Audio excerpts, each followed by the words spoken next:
reports of violations of human rights from defectors. America sent reporters and a congressman in to investigate the cult, and Jim ordered his army to murder them. Later, realizing his time was up, he brainwashed 909 people into committing mass suicide, 300 of which were children.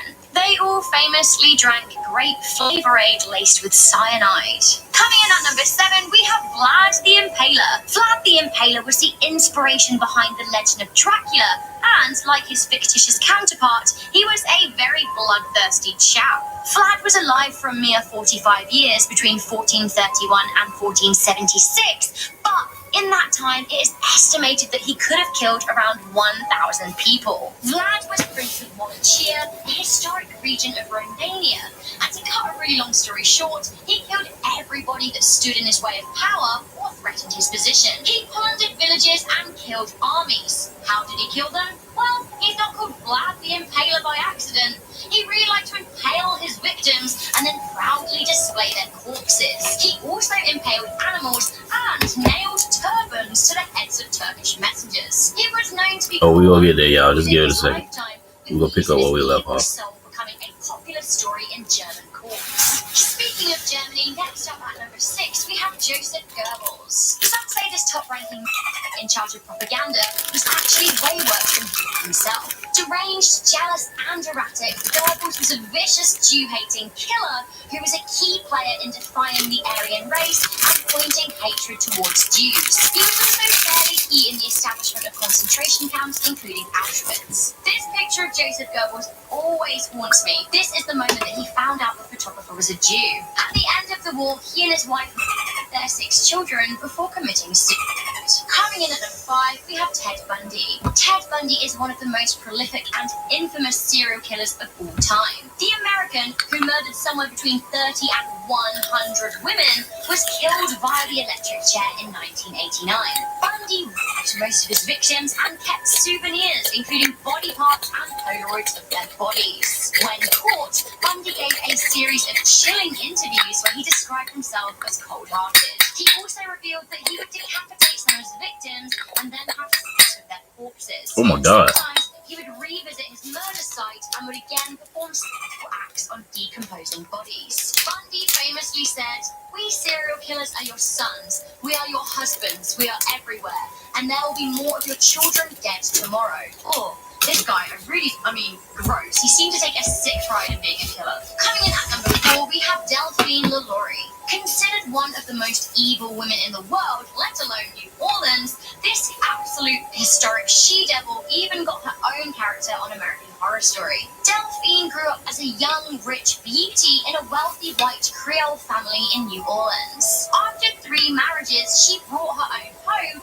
and installed a slave's quarter in the top floor. Beneath the shiny veneer of her lavishly furnished home, Delphine had a sick secret. The slaves' quarters were actually a secret torture and murder room. She woefully mistreated her staff, but the extent of the horror wasn't known until a fire broke out in her home. The fire marshal searched the top floor, only to find a dozen people chained up, with others in cages. Body parts and severed heads sat in buckets, and organs were strewn across the floor. Delphine never faced justice as she fled to Paris. A recent evil up next at number 3, we have Harold Shipman. Harold Shipman was a British doctor who broke the Hippocratic Oath and abused his power to carry out 218 or more sick murders. Shipman killed people by administering them with a lethal dose of diamorphine, and then he used his position as a doctor to sign their death certificates and also to doctor their medical records to suggest that they were in bad health. 80% of his victims were women, usually over the age of 50. However, Shipman has been linked to the death of a 4-year-old boy. His last victim was pensioner Kathleen Grundy, for whom he had forged a will, leaving himself in excess of £300,000. Eventually, he was discovered and sent to prison in 2000, and in 2004, he hung himself on his 58th birthday, reportedly waiting this long specifically so his wife would get his £100,000 pension. Sick. Finally, at number 1, we have a man who is responsible for the deaths of 45 Mao Zedong. people. We have Mao Zedong. Mao Zedong was the founding father of the People's Republic of China, which was achieved in 1949 after a during which the Communist Party overthrew the government. Mao was cruel on so many scales. He took centers and peasants accused of hiding food supplies. But the crux of Mao's cruelty came as he defiantly pushed the Great Leap Forward policy, which aimed to change China from a farming society to a society focused on industry. Unfortunately, this radical shift led to food shortages, sparking the Great Chinese Famine, where between 18 and 30 million Chinese people starved to death. It has been documented that Mao knew that this was happening and the rice yield was not big enough to sustain the population. He is reported to have said it was better for half the population to die so that the other half would live. Ultimately, his rule saw the collective untimely deaths Okay, of Thanos. 45 million people as a result of famine and corrupt practices he used to obtain and maintain power. In at number 10, we have John Wayne Gacy, aka the Villain. John Wayne Gacy was an American murderer who was eventually caught and killed by lethal injection in 1994. The disturbing thing about John is, from the outside, he seemed like a nice, good-humoured member of the community. He even dressed up as a clown called Pogo for children's parties. I don't know whether evil is born or bred, but it seems here that John had a very abusive upbringing, and he struggled to deal with the fact that he was secretly homosexual. This was something his two ex-wives discovered before they divorced him. John abused young boys before he started killing them, but by the late 1970s, he was on a murder spree. He would lure boys into his house, rape them, and kill them, and then bury them in the crawl space under his home. He killed 33 males in total, and when talking about his killings, he explained that he experienced and considered death to be the ultimate thrill. John Gacy may be dead, but evil still lives in the form of this woman at number 9. We have Biljanka Plavsic. This woman, the former president of Bosnia and Herzegovina, was tried and jailed for war crimes during the Bosnian War. What war crimes? Well, just the brutal ethnic cleansing of 200,000 people, something that she simply shrugged off as necessary. If you want to be technical, she was found guilty of two counts. We're closed.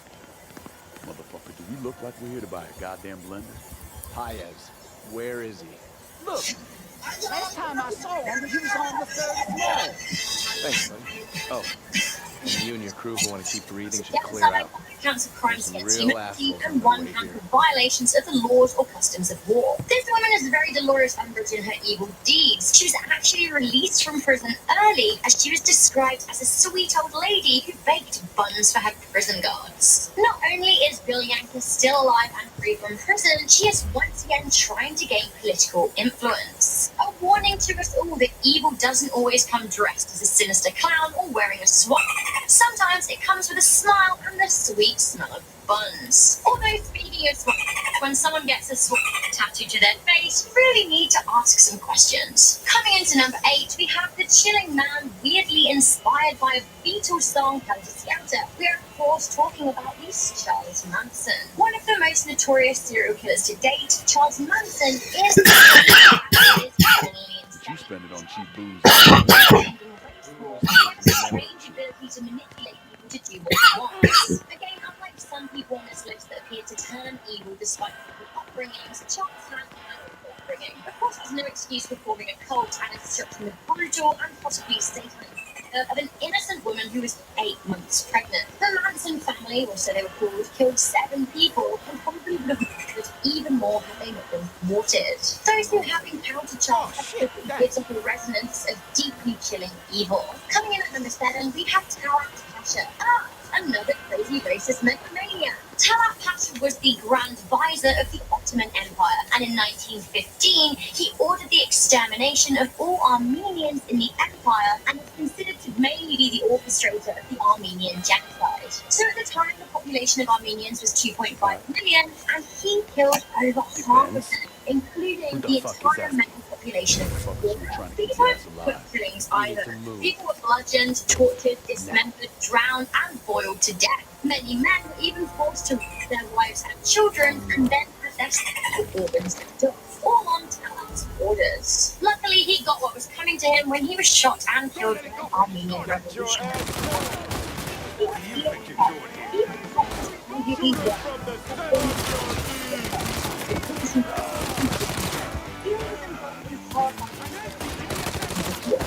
Including 50 parts of this.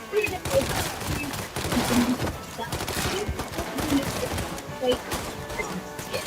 She and her husband were also reported he embezzled money from the appeal. They were even considered too evil for the Nazis, which is saying something. Carl was on trial and eventually killed by the SS for his crimes. Eel was later arrested for war crimes by US officials in 1945. When in prison, she presumably was racked with guilt. She said she suffered delusions that concentration camp survivors would visit and abuse her. She killed herself in the 1960s. Coming in at number 5, we have Enriqueta Marti Europole. Enriqueta was fundamentally a child snatcher and murderer living in Barcelona in the late 1800s and early 1800s. What this she-devil would do would be to steal children and pretend they were hers for begging purposes during the day, then by night she ran a brothel ring pimping out the children. When the children became useless to her, she would murder them and grind up their remains into elixirs, which she then sold to people as cures for things like tuberculosis. She would also snatch children and sell them to wealthy families who could not have kids of their own, pretending that they were orphans. Gross. Speaking of gross, coming in at number 3, we have Henry Lee Lucas. Ugh. Henry Lee Lucas is known as America's most prolific serial killer, although nobody knows how many people he actually killed. He has confessed to killing 3,000 people, although the number was more likely to be in the hundreds. After killing his mother, Henry Lee Lucas was a drifter and traveled with his underage girlfriend, Becky Powell, who he later murdered. Henry was regularly accused of sexual assault and would bite his victims, who were almost always women, before then eventually killing them. He died of heart failure in Britain in 2004. Coming in at number 2, we have Elizabeth Bathory. Elizabeth was a Hungarian noblewoman who was said to have killed over 650 people, a number that, if true, makes her, according to the Guinness Book of Records, the most prolific female killer ever. Elizabeth had a penchant for torturing and murdering young girls. Initially, it was just peasant girls, but later it became daughters of lesser gentry who were sent to Elizabeth for nobility training. The girls were said to have been tortured, mutilated, had various parts of their bodies bitten off, with some even being frozen or starved to death. Eventually, Elizabeth was found out by King Matthias II, who put her in prison, stopping short of sentencing her to death because apparently, potentially, it would have adverse effects on the gentry. I say kill the bitch. Coming to number 10, we have Joseph Stalin.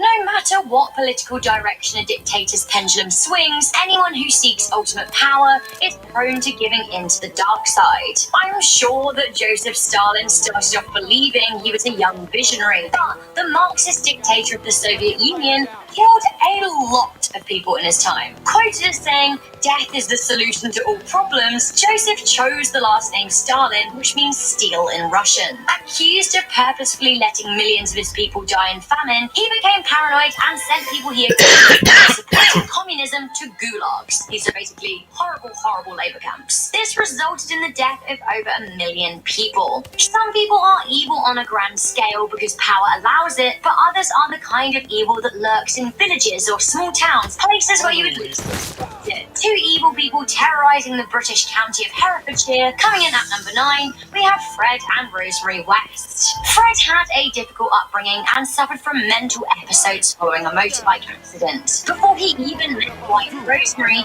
he had been accused of molesting young girls and had murdered his mistress in a brutal way. Rosemary had also been caught in bed with her own brother as a teenager. When Fred and Rosemary became an item, Fred pushed her into prostitution, and eventually they began their killing spree, which included the murder of 2 of their own children. In total, between them, they killed approximately 15 young girls. A man with a god complex at number 8, we have Caligula. One of history's main bad and mad men, Caligula was Rome's 3rd emperor and ruled from 37 AD. Reportedly, within 3 months of his reign, he had over 150,000 animals sacrificed in his honor. His already insatiable urge for power and his weird sexual appetite was made even worse by a brain fever. He contracted this and it made him believe that he was actually God. He tortured for fun, decapitating children and feeding crickets to lions, all the while making their families live.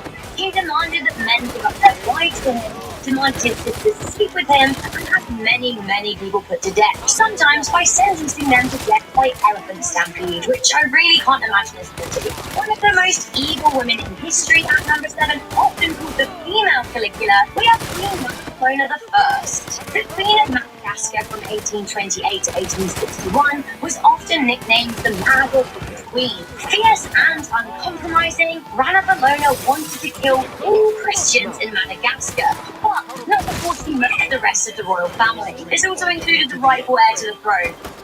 Gone. As well as extinguishing all local threats, she also killed many Europeans who tried to colonize her country, which I actually totally get, although she did torture them all and put their heads on spikes, which is much less my cup. Torturing her adversaries, her vicious anti-rule of her country reduced the population from 5 to 2.5 million Madagascans. Another evil lady, but this time on a less royal scale, coming into number 6, we have Belle Bennett. Had she been queen, I'm sure that she would have left the trail as bloody, if not bloodiest, queen, but luckily, I guess, she only managed to terrorize parts of Illinois and also of Indiana. One of America's most prolific female serial killers, Belle was physically very imposing. She killed her husband, children, suitors, and boyfriends. It is thought that Belle killed over 40 people between 1900 and 1908 when she was supposedly murdered by her former employee. Some say she got what she deserved, others say she made it out alive as her body found was inconsistent to descriptions of Belle. Coming into number 5, we have the chessboard killer. The chessboard killer is the nickname given to Russian serial murderer Alexander Pichushkin. Alexander would choose elderly gentlemen to kill, mainly luring in homelessness, promising them vodka. He would lead his victims to a park, and then, once they were drunk, he would strangle them and get rid of the bodies. Often, he would ram the vodka bottles down their throats to assure death. He said he wanted to kill 64 people, one for each square on the chessboard, although he was caught 3 short of his targets. Coming into number 4, we have Joseph Mengele. Joseph Mengele seems to have been sick in the head. The Auschwitz physician and success officer was obsessed with twins and would conduct sick experiments on them. He would mutilate them, pour chemicals in their eyes to see if he could change their colors. He even tried to change the skin of one of the twins. He would also try and stitch them together to create conjoined sets, which is so wrong. He also tortured children to see how long it would take them to die. For me, he is an inexcusably twisted man, but he did even eventually manage to escape to Brazil, where it's said that he further abducted more twins. Coming into number 3, we have Bloody Mary. Another cutthroat queen who wanted to paint the walls of her kingdom with the blood of her enemies. You've got to respect that in a lady. Mary Tudor violently returned to England to Catholicism, executing Protestants left, right, and centre. Her and her sister, Queen Elizabeth I, both exhaustingly bloodthirsty and tirelessly plotted one another's demise. At this point, I'm not really sure how we can even rank the evil. I guess we'll go by the trail of bodies left. But still, evil is evil, and these guys are pretty evil. Coming into number 2, we have Pol Pot. The Cambodian dictator Pol Pot bumped off 33% of the country's population. This was all during his reign between 1963 and 1981. His regime was notoriously brutal, and he was the orchestrator of mass genocide, especially the famed Cambodian cornfields. Pot wanted to save bullets, so he had prisoners beat to death with sticks. Eventually, his regime did crumble, but he pretty much escaped persecution. He died in 1997. Finally, at number 1, this man probably killed slightly less people than Stalin, but the sick way he did it and the pleasure in which he took in doing so really secures his place as one of history's nastiest men ever. That's right, coming into number 1, we have Emperor Hirohito, orchestrator of the Nanking Massacre and that left over 250,000 Chinese people dead. The Emperor of Japan between 1926 and 1989 committed countless war crimes. This man ordered people to be tortured and often eaten. He had some people boiled, others were roasted, others impaled, and others buried alive. During his rule, the Japanese were known to be cruel and inhumane. He condoned water torture and often forced fathers to rape their children. While not necessarily directly responsible for each and every one, he ran the country when well over 30 million people were killed by the Japanese. At number 10, we have Maximilien Robespierre. This dude was pretty much responsible for the French Reign of Terror. Although Robespierre's actions during the French Revolution were politically motivated, he was very brutal. He loved putting royals to the guillotine and anyone he felt was related to his cause. In the end, he killed thousands of people by chopping off their heads, and many even more by sending monsters to enforce his law. To be fair, though, although he was brutal and cruel, he did campaign for the abolition of slavery. So, coming in at number 9, we have Anna Margarita Longiger. Evil or just very sad? You can't actually decide. Anna was a lonely Bavarian woman who was orphaned as a child. She had an unhappy marriage, and after her husband died in 1796, she started working as a housekeeper. She became angry with the women of the home she was cleaning, thinking that actually she would be a better lady of the house. Subsequently, she poisoned many husbands' wives and sometimes their children, thinking they would marry her once their women were out of the way. She would also likely poison her male employers and delight in nursing them back to health. Anna eventually got so into poisoning people it was hard to ignore the trail of bodies she left behind her. She was later caught and executed by sword in 1811. Coming into number 8, we have Robert Thompson and James Venables. Some say one can be born evil, others say it's a learned behaviour. I'm not sure where I stand on that, but these two 10-year-old boys committed atrocities that could not be shrugged off with age. In 1993, a 2 nearly 3-year-old boy was abducted from a shopping centre in Merseyside, England. His abductors, Thompson and Venables, selected a target, led the boy away, then tortured, heavily abused, and then mutilated him.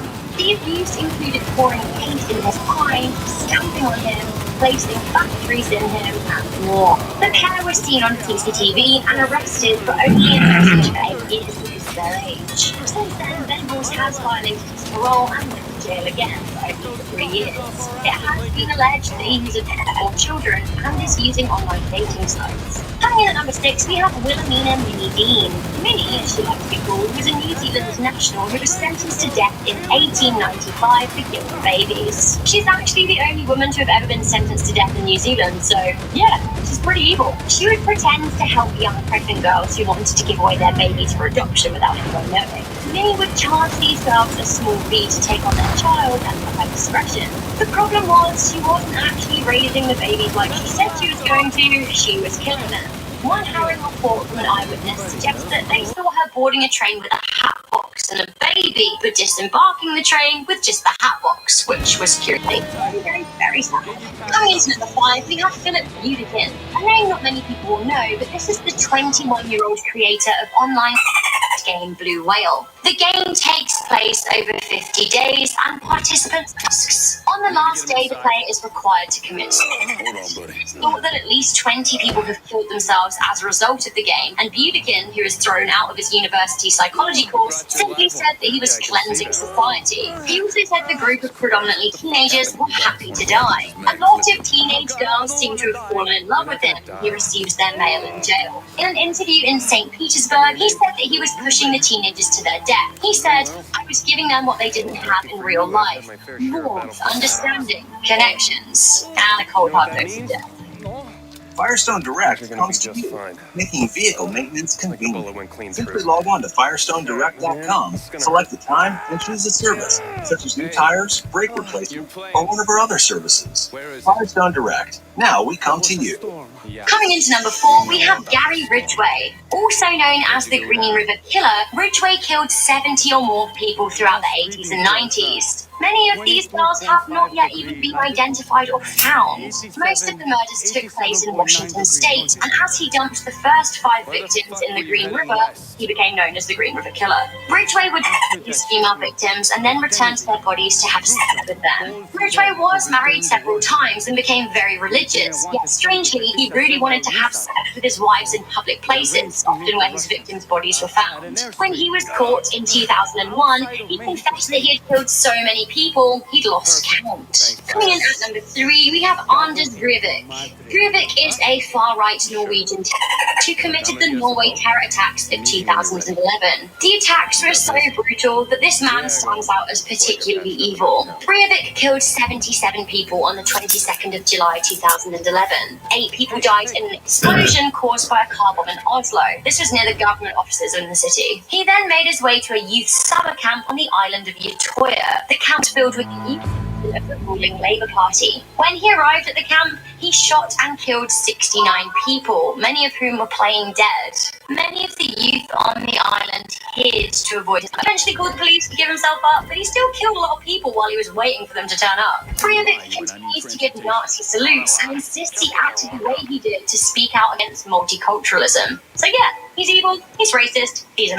Coming into number 2, we have Emperor Nero of the Roman Empire. Some say that he started the Great Fire of Rome, and while this probably isn't true, he did kill his brother, mother, wife, and lover, who he kicked to death while she was pregnant. So, not a nice guy. Of course, this is just the tip of the iceberg. This self-obsessed ruler also prosecuted many Christians. Yes, he carried funds for victims out of his own pocket. He also blamed the fire on the Christians, who he called to be crucified or burned alive. Aside from all of the murder, in general, he was just a total D. He forced people to sit through his talentless music and poetry recitals. According to legend, the people of Rome celebrated his death. Finally, coming in at number 1, we have Attila the Hun. Attila the Hun was one of the biggest barbarians in history. He ruled the Hunnic Empire from 434 to 543 AD. Attila was a hugely fierce enemy of both the East and West Roman empires. He invaded the Balkans, he devastated many Italian provinces, and generally went about being both rampant and bloodthirsty. Legend has it that he would tear his enemies limb to limb and drink their blood, which is pretty savage. He is also thought to have killed his older brother in order to assume power. Attila wanted to marry Saint Ursula, but when she refused, he killed her and 11,000 of her followers. It's thought that in his time, he killed around 2 million people. This was all while he pillaged, invaded, and murdered his way across Europe. Wow, what a guy, what a murderous guy, as if he ripped his enemies apart and drank their blood. Good gracious. Don't keep beauty yourself. Earn from your art with Printful. Boogies on your 6th Limo. You need customized car insurance from Liberty Mutual.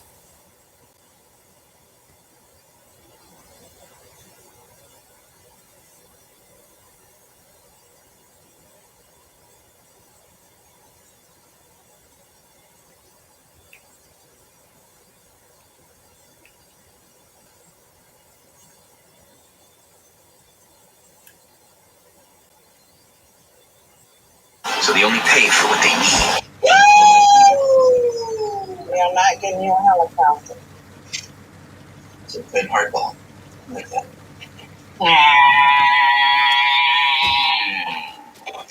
No.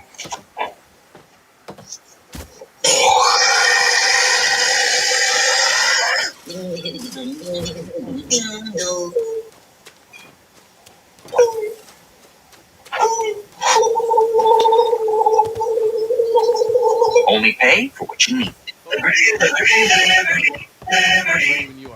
Hello and welcome back to the most amazing channel on the internet. I'm your host Rebecca Felgate, and I know that you are all super creeps out there watching this channel. I know you. I love it. So to cater for my weird lovers, I have made you a top 10 scary childhood memory stories. I know you love those creeps. I've also included 2 of my own stories and one of Danny Burke's to make it super interesting for you guys. Now before we get into it, why don't you let me know if you have any scary stories from your childhood in the comment section down below. And if I make a part 2, perhaps I'll include them. Also, please do let me know what you think to my stories. Are you freaked out? Do you think I'm a creep?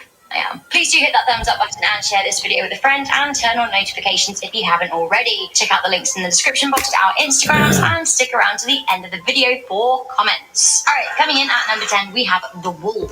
So like I said, you guys seem to like it when I share my own stories with you, so I'm sharing right now. If you ask me if I've ever seen a ghost, there are a few moments where I can identify feeling strange or watched, but there is one time when I was around 5 or 6 years old that I feel like I actually really did see a ghost, and now, decades later, I can recall the moment with absolute clarity. So my sister and I used to watch a show called Gladiators on a Saturday night. My mum used to be a bit concerned as it was a wrestling style show and some of the characters were a bit scary, including wolf. It was on at 6 p.m. and we were allowed to watch it together so long as we got to bed before 8. One weekend we were staying at my nana's house. Now this was pretty normal. Often my sister and I and my cousins would stay there. She had a big old farmhouse in the middle of nowhere and all of the kids had a room to sleep in. Now next to that room, connected by a door, was the so-called playroom that absolutely none of us children ever wanted to play in ever. I don't know why, we just hated it in there. It was a creepy room. Anyway, one night after watching Gladiators, my sister Julia and I were put to bed. Now we slept in twin beds with me closest to the window and Julia closest to the door. Now, that night I woke up in the middle of the night in a massive panic. I looked around the room and saw a figure. Executes traitors, you know that. Fuck you. I'm hoping they'll hang you, but I will set up a firing squad. Let's go.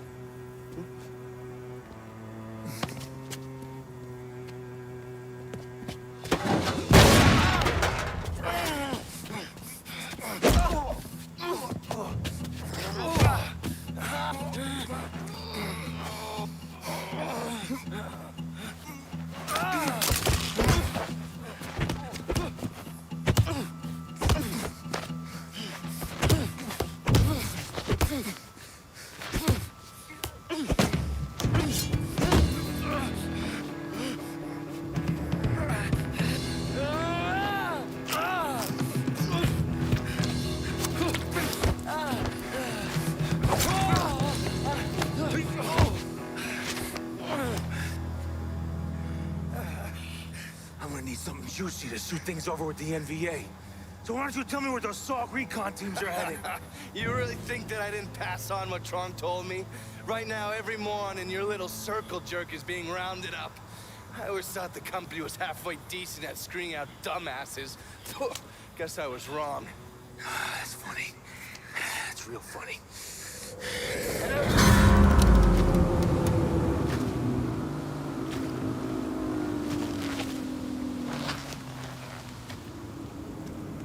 Before I could go to work on me, a couple MPs showed up. They heard the shot and came running. And Aldridge escaped. He's a slippery little fucker, I'll give him that much.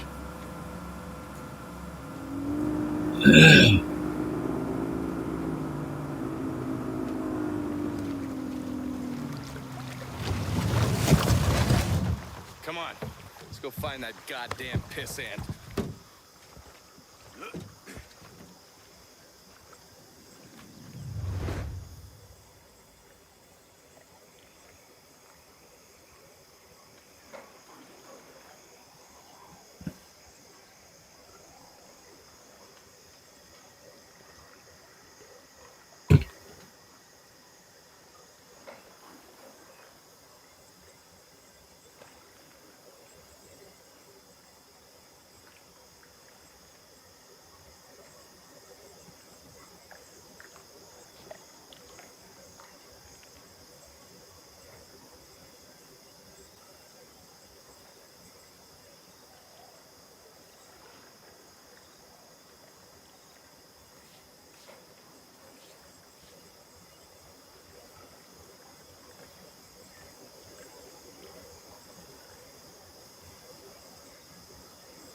Damn, I should have stayed in the hood.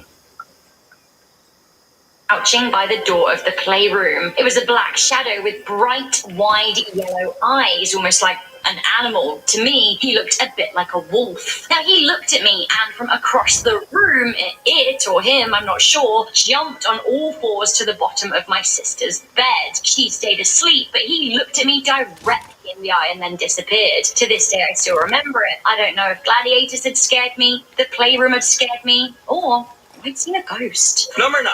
Oprah Winfrey, 1994, had an 11-year-old boy named Chase who recalls living a past life as a Civil War soldier. He was able to go into... I got COVID. I was intubated and in a coma for 11 days. I am a typical mom of 2. I work full-time. I did not get the COVID vaccine. I was concerned about some of the side effects. However, if I had it to do over, I would definitely go get the COVID vaccine. I know that I was very close to death. The fact that I almost did not come home to my husband and to my children is terrifying. great detail about his past life. Ever since Chase was 5 years old, he was able to recall all of his memories from the past. The Civil War was from 1861 to 1865, so it's possible that he lived during that time. Chase would draw and write down what he remembers of the Civil War from what he says are his own experiences. Apparently his mom had all of Chase's drawings and descriptions checked by war experts, and they were able to match the description. See, right around here is where I was shooting into the valley, and I was shot by someone right around here. Is it real life right now? I would be so freaked out if my kid started talking about a past life in like so much detail. It kind of makes you wonder if Colton and this kid Chase, if they actually did live a past life. Alright, we have a Left, right, makes no difference to me. Just pick one and I'll take his pal. Everybody, ready to make some noise. Huh?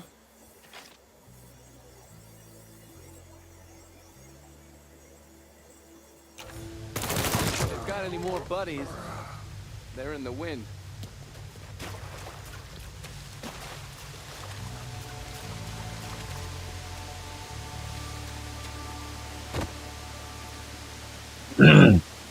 The story coming in at number 8, we have Jordan. After the first video, you guys started sharing your own scary childhood stories, and I wanted to read one that was submitted by our most amazing subscriber, Serena Bloodmoon. She got the top comment on the video, and she said, when I was young, I had an imaginary friend named Jordan. He had dark brown hair, freckles on his nose and cheeks, and dark brown eyes that almost looked black. We would always play together. If my mum was working or I was alone, we would play even more. He was about 10 or 11 and I was about 6. Sometimes at night, he would lay on the floor next to my bed saying that he would keep me safe. As I got older, he started to fade from my... We should see what we can get out of him. Looks like they got some high-power weaponry over there. One asshole manning it. Try not to piss him off? Nah, I'm just gonna go give him a hug.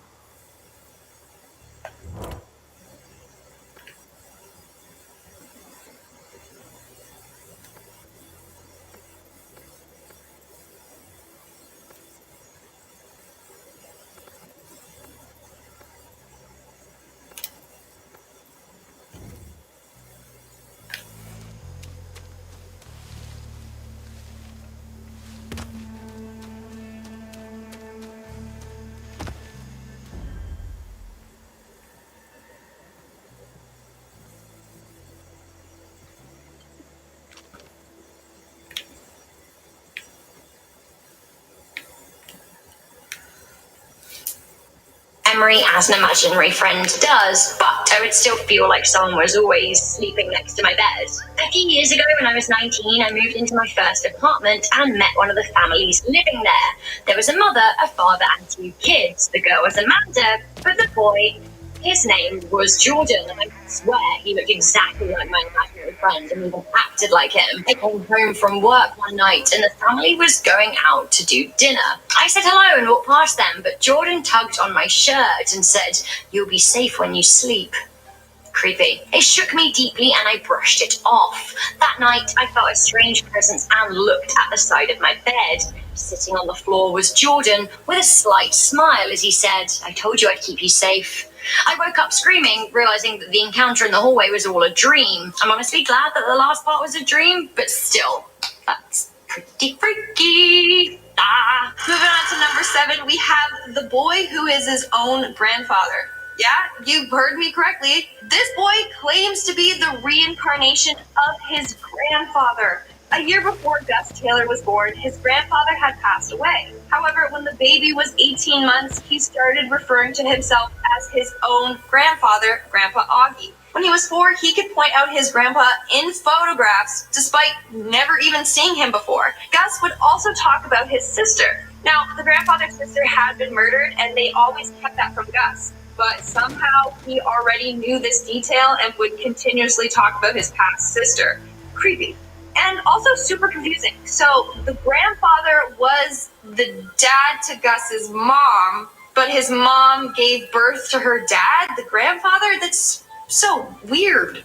Coming into number 6, we have the twins. This story is about the possible dark truth behind imaginary friends. You just never know. In this instance, imaginary friends came back to haunt a member of my family. My auntie Jenny, she's in her 60s now. She can be quite a formidable woman and doesn't take too much nonsense. My mum and her grew up on a farm together, and I actually spoke about that spooky farmhouse in part 1 and 2, if you remember the playroom. Anyway, my mum and my auntie grew up and moved away, and my auntie's now remarried to a man called Colin, who her kids from her first marriage aren't overly enthusiastic about, to put it nicely. They're all a bit more chill now because they're all adults, but something weird happened 10 years ago when my cousins were in their early 20s and they were not here for her husband. It seems that one day Colin lost his watch, but it wasn't just any watch, it was an expensive watch. About. Now, he searched for it everywhere. He searched high and low. He looked in the bathroom, he looked in the living room, he looked in his jeans pockets, his coat pockets, in the bed, under the bed, behind the bed, in the car, you name it. He looked for it, but he did not find a single thing. Fuming, my auntie immediately thought that the kids were playing yet another prank on the kids. Now, she was complaining about them on her coffee break at work. She was a nurse, by the way. Oddly, one of the newer nurses in the company looked at her and said in a really matter-of-fact voice, "Oh, your children don't have the watch. The boy and girl have it." To which obviously my auntie, being a no-nonsense woman, was like, "What are you talking about? What boy and girl?"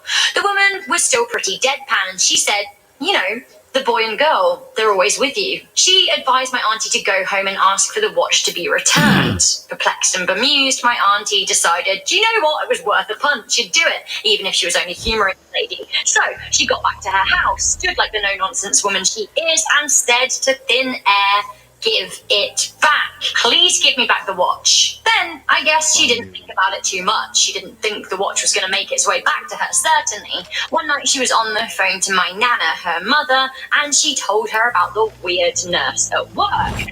My nana stopped and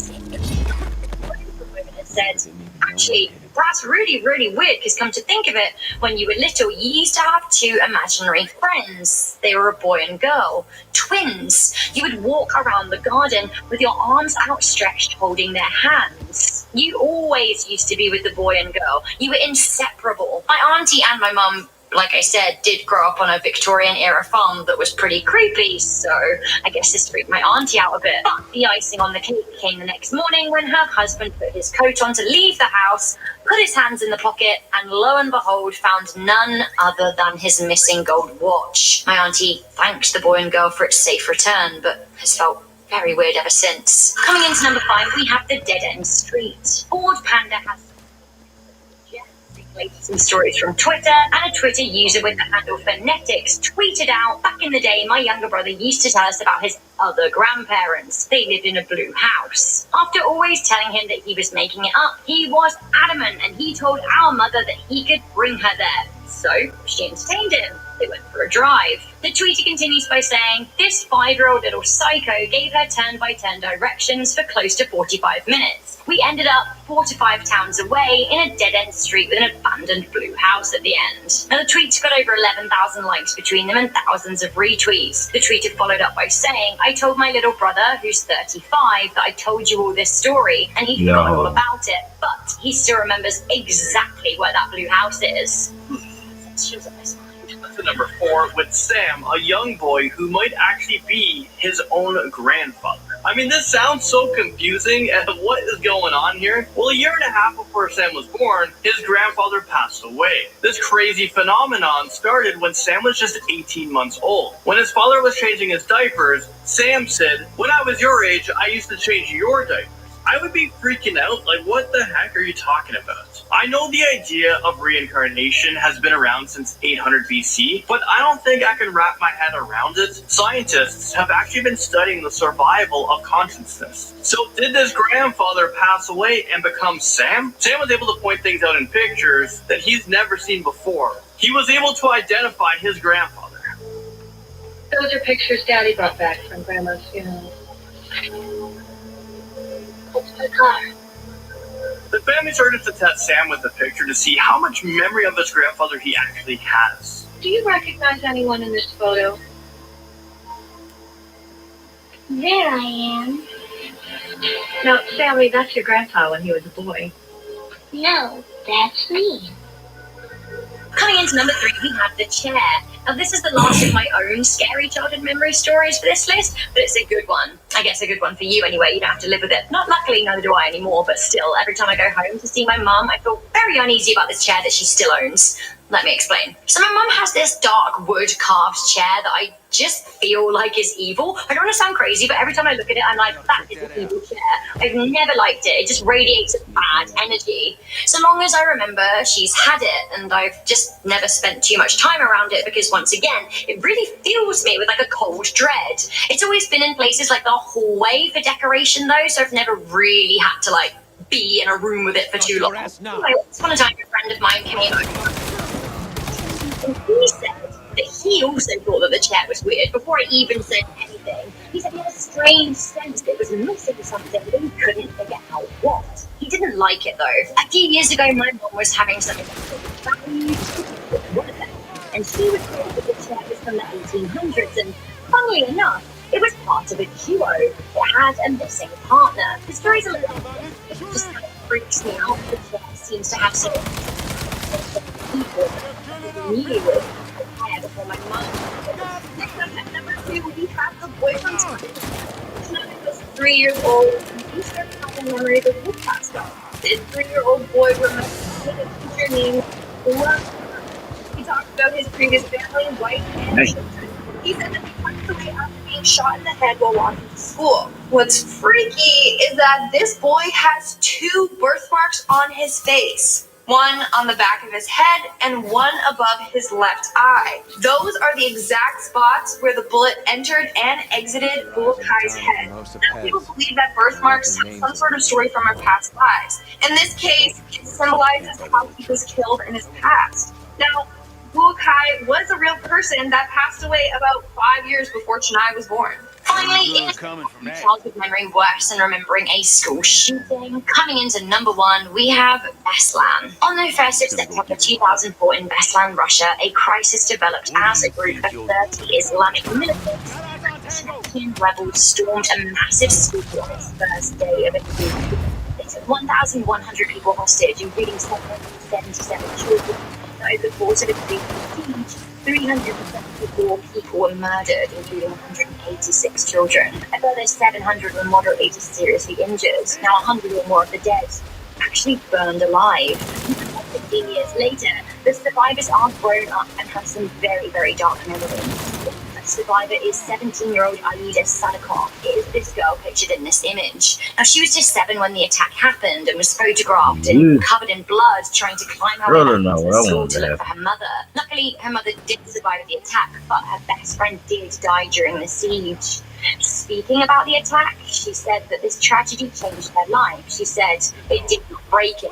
She said, once a year I always go to the gym to recall those who remain there. My friends and I try not to talk about it because the pain is too much. Honestly, can you even imagine a school shooting in your memory? What an emotional journey this video has been. Do you even want a part 4? Before I go, I'm just going to read some comments from part 2. OG Nick said, yes, I've been waiting. Thanks again for the great stories. Hashtag part 3 votes. Did this one get too dark though? One of my favourite channel contributors, Zoe Merta, wrote, I know you're probably sick of seeing my name in the comments. Never, Zoe, never. But I have a pretty weird childhood memory. I was in a class and my primary school teacher, who was also the principal, Mrs. Hayes, took our class to the GAA pitch across the road. We were doing some kind of event that I told my parents about that morning, and they said they would wait for me at the stands across from the pitch. When we got there, I was listening to my teacher talk, but I got distracted daydreaming and decided to wait for my parents at the stands. As I was walking, the teaching assistant called Audrey, misbehaving. All I did was walk 3 meters. She took me and other classmates to school, and I was crying. She brought us to our classroom upstairs and closed the door. I sat on a really low windowsill, still crying. It was the only source of brightness in the room because the lights were off to save electricity. It didn't help that I was afraid of the dark. My parents came in and my dad was clearly furious. I ran over to them, still crying. I never really thought anything about it when I was younger, but looking back, it was a pretty different day. Zoe, that sounds horrifying. I'm glad you shared with us. What a scary childhood memory. So guys, are you watching? Have you had a scary childhood memory that you want to share? If we do make a part 4, then perhaps I will include it too. Alright, I made it through this video without dying, but once again, I think you should check out the tier list video with the chili challenge. I face off against Landon and Jack Finch, and there are all kinds of other YouTubers there, including Michael McCrudden, so go and check it out. For now though, please leave a thumbs up on this video and share fire. I love you. I'll see you soon. Bye. Starting us off in at number 10 was Colton Burpo, and he was able to take a glimpse at what a past life was like, and also what heaven is like. When Colton was 3 years old, his mother realized he wasn't feeling well, so she took him to the emergency room. She was told that he had influenza. As time passed on, Colton kept growing up, and his mom knew something more was going on with him, so they went to another emergency room. That's when Colton was diagnosed with appendicitis, and he needed an emergency appendectomy. If he didn't have this operation, he would have died. Months after surviving the emergency surgery to remove his appendix, Colton started to share a story on how he left his body during surgery and he went up to heaven. He began to describe events and people that seemed impossible for him to even know about. He knew about his past as well. Somehow he knew that his mom had a miscarriage with his sister, and he knew a great amount of information about his great-grandfather, who died 30 years before he was even born. Colton's dad actually came out with a book. The book is titled Heaven is for Real, and it actually turned into a successful movie with the same title. Did you know his sister? You didn't know that Cassie's your sister? No, I have 2 sisters. Where baby are you coming? Did you? In heaven, this little girl came up to me. She told me she died when you coming. Coming into number 9, we have Lucy and the cat. Here's another story of my own, but I just wanted to let you know. Up until recently, my family had a cat called Pippin. Now, Pippin was a pretty wild cat, despite being a domestic pet, and when she was young, she used to get pretty crazy. Around 9 p.m, she would run up and down the stairs every night, but after she reached the age of about 6 or 7, Pippin chilled way out. Sadly, last year at the grand old age of 17, God bless her. Anyway, 9 or so years ago, my sister's friend Lucy came over, and Lucy had come around a few times, but like not super often, at least 3 or 4 times in the past though. But on this particular occasion, Pippin absolutely freaked out, like seriously freaked out. Pippin was acting like she was when she was a kitten, but only when she saw Lucy. She was running around the room when she was running up and down the stairs. But she was doing something new. She would now and then stop dead and just hiss at Lucy. And when I say at Lucy, I kind of mean after a while, Pippin hid behind the TV. She'd never done. My mum was baffled, and so was Lucy at first. But then she shyly said that her cat had died last week. We kind of think that Pippin maybe knew this, and perhaps Lucy's cat had travelled to our house with her. Creepy. Moving on to number 8, we have The Boy and the Scottish Pub. Just like the title suggests, this story takes place in a pub in Scotland. When a 4-year-old and his family stopped at a pub in a small village in Cairngorms, the little boy recognized the pub immediately and said, "My favorite place." The boy was able to direct his dad to the bathroom in the pub, which was said to be hidden behind a wall and not even labeled. Then the little boy kept saying how much he loved this pub and sitting beside the fire. But there was no fireplace. But the boy insisted that there used to be one against a certain wall. Then he continued to talk about more details of the pub and about the owner and his friend Fred. Bar staff had the same for Fred. Fred was the owner there, but passed away 10 years ago. Wow. Either this kid has been sneaking out and partying it up at this pub, or he really did go there in his pub. We have the story of the beast. In some groups, I have a memory that you could possibly enjoy. I'm an insomniac with a recurrent since I was 10. Nowadays I'm 20 years old and it happens less frequently. But it was always a large creature that looked like an 8-foot-tall demonic animal with black fur and red eyes and white large fangs. It would always stalk me in some post-apocalyptic scenes. Some would even include the Brooklyn Bridge, big gardens, street corners, etc. The worst part was that these scenes were always at night and this creature was invisible unless light reached its fur. The scary part was that the beast was always attached to a chain that was held by a hooded figure wearing a mask. When that mask came off, it was always myself with black eyes, a stitched mouth, a hollowed out face. It would walk backwards, the beast always coming up to me and myself never knowing where I was. Fall out of my skin and jump at my legs. I'd wake up with scars and burning bruises, and it still freaks me out sometimes. To this day, if I'm exhausted and drowsy, I'll see the beast while I drive around out of the corner of my eye, or I think it will, or I'll see the hooded figure in the mirrors around the house. Oh my god, even if you just made that up and it's not true, that is terrifying, and I wonder what that dream means. So you're the one holding a beast that's trying to get you on a chain. I feel like, that's some deep psychological stuff. So I wanted to share another personal story from my family. I talked a bit about this in one of our reality questioning lists, but it seemed like it would also be a perfect fit for this list. This kid's parents have someone to help witness the things we have with our own Richter, I'm touching your toes. Okay, wrote an interesting and story off. Right in. They said, when I was around 2 years old, I remember going to the house that we were building and walking through construction. There was a little spot on the ground where it looked cool to place things. So I decided to put my toy Power Ranger there. Unfortunately, it got buried. Now every time I bring up walking through the construction site, she says that our house was never under construction when we bought it. We ripped out the cement and out the garage to the place where I left my Power Ranger. It started to crack and we needed to replace it. Lo and behold, my Power Ranger was there.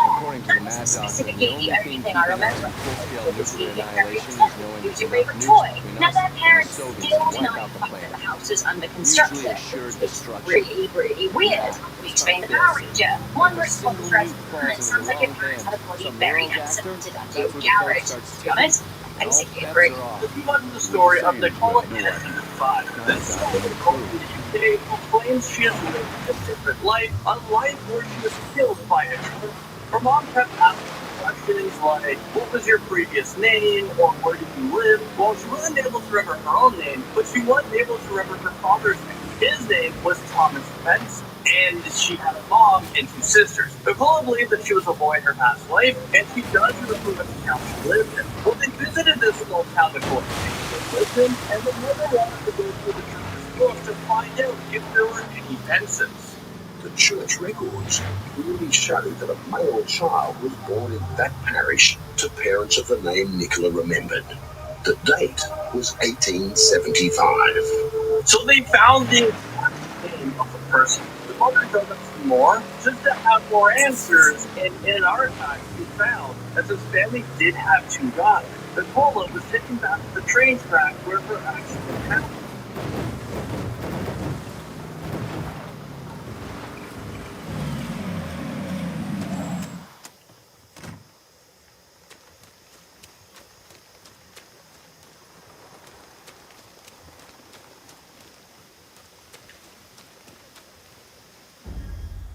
Is crawling with mercs.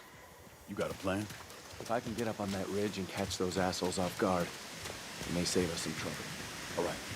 Guess that leaves a low ground for me. Hey, give me a hand up.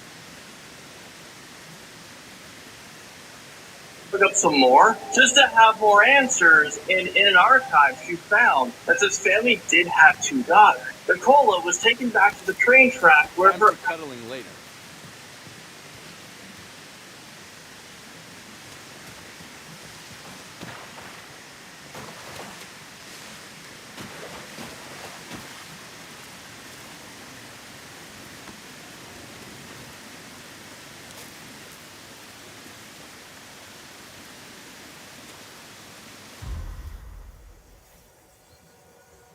incident happened, and she was asked to explain what happened. I'm running over here and the dog is off me and I've just got my footsteps down there and the came off to me and it knocked me over. From there, let's move on. Coming into number 4, we have Mr. Bones. Old Timo Rudo from Windsor, Ontario, basically our neighbours here at Most Amazing Studios, wrote in a thread about creepy moments from childhood in a forum on unexplainedmysteries.com. They wrote, honestly, a really scary story about Mr. Bones, a childhood friend. They said in 1982 in kindergarten, I used to have an imaginary friend called Mr. Bones. He was a skeleton. For a while, things were good with us. I even attempted to draw him, but to no avail. One night, I had a dream that I was coming up from the basement, and at the far end of the kitchen stood Mr. Bones. Only this time he didn't look as friendly as he made himself out to be. He rushed at me with his teeth chattering. He moved in a rhythmic, menacing way like the skeletons did in old Disney Halloween cartoons. After we were done, I wanted nothing more to do with him. I banished him as my imaginary friend. 16 years ago, we moved from our house because the city was widening the boulevard and we were on the sidewalk. Our house was going to be bulldozed. A week before the move, I was up at 2 in the morning watching Chips with my mum, a show that I loved as a kid. That night, I had the same identical hair as before. The only difference is I'm an adult, but Mr. Bones still really scared me. A few years back, I was reading Luna Park by Bret Easton Ellis, and there is a scene in the book where a skeleton with clattering teeth comes running down the stairs. I've never felt such a cold chill in my life. I actually threw the book on the floor and stopped reading it. Whoa, what a story. Who is Mr. Bones? Honestly, who indeed? I heard a theory out there that childhood imaginary friends are actually ghosts that you can see, but a ghost made of just bones? Ugh. No. Coming in at number 3, we have Edward Austrian. Edward Austrian was 4 years old when he claimed that he was a soldier from World War I. He kept saying that he passed away after taking a bullet to the throat. In fact, Edward continuously would get sore throats and would say that his shot wound was hurting. Doctors couldn't explain why he was constantly getting these sore throats, and in fact, Literally. Christ. The year was 1917 in the south of France. Black American soldiers were stationed here, and trust me, it wasn't easy for them. But there were two invaluable things that we shared with the country. 2 words: life and music. And I'll let you guess what the French did with their love for freedom and their art this year. They embraced it. Of course they did. You know how the French are. And in return, the French offered their best ways to cheer for life. Their country from this land. And we all know what our soldiers is. They embraced it. And from this gathering, something almost magical happened. Each culture inspired the other. Bravo. even developed a cyst in his throat at one point. Eventually, the cyst mysteriously went away on its own after Edward started talking more about his past life. He claims that he was a soldier named James that was 18 years old. He has vivid memories from his past life that he would share with his family. One day he said, and I quote, "We were walking along through the mud. It was damp, it was cold. My rifle is heavy. I remember looking out and seeing trees, and then there was desolation. I heard a shot come from behind. It went through someone else, hit me square in the back of the neck, and I felt my throat fill with blood." There's no way a 4-year-old could have made up those details, especially since his parents claim that they've never let him watch any soldier or war-related movies or shows. All right, the big guns. Coming into number 2, we have Satan. So remember earlier when we talked about someone who couldn't remember the first 12 years of their life? It could be that they are suppressing some kind of horrific memory. In this story, a headline from 1999, it seems that Gail McDonough began remembering her satanic upbringing. She said that there was a farm by her home in which rituals would occur and the powers of Satan would be called on. After years of suppression, she grew up to remember cannibalism, rape, animal sacrifice, and even murder. Maybe you don't want to go digging into your memory gaps then. Speaking of recurring nightmares, I've saved a really good one for you at number 1. It is bone chilling. We have the Balkan. So I told you a couple of my own stories about the wolf and the doll's heads earlier, but now I want to tell you a story from the one and only Danny Burke. Now I miss him telling excellent stories here on Most Amazing Top 10. He's the best creepy storyteller I know. So I thought, as the next best thing, I would tell you a scary story that he told me recently about a reoccurring nightmare that he's had since he was young, and it recently came back. So you might not know this about Danny, but sometimes he has trouble sleeping. Recently, he woke up in a cold sweat after he was visited by a familiar face in his dream. Now, each dream is the same. He thinks he's awake and he senses a presence in his bedroom. The only thing he knows is that he has to keep his eyes shut and not look at whatever it is. He has to go under the covers and not come out.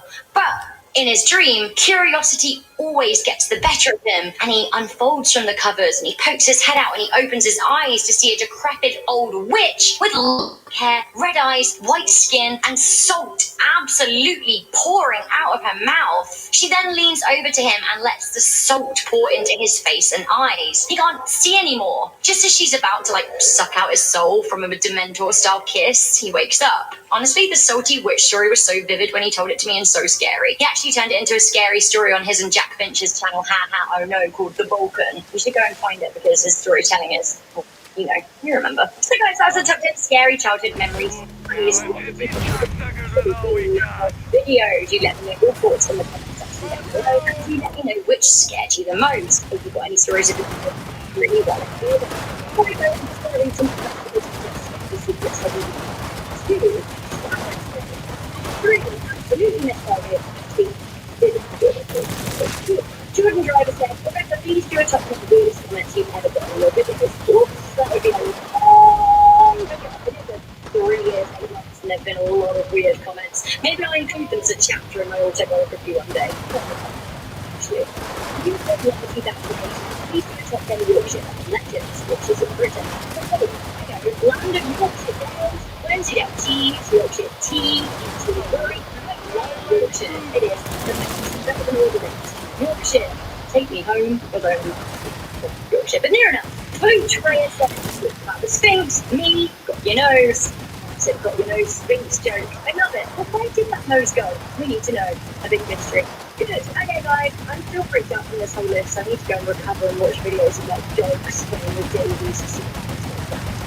Leave a thumbs up on this video and share with a friend. I'm in this Fargate and I'll catch you soon. Bye! Coming into number 10, we have the playroom. So I shared a story in part 1 that I called The Wolf, and I mentioned that in my nana's house she had a playroom for us kids that we actually never wanted to play in. In the comments, a lot of you asked to hear more about it, so I decided, do you know what? I will tell you more. So my nana lived in a big old farmhouse in the UK.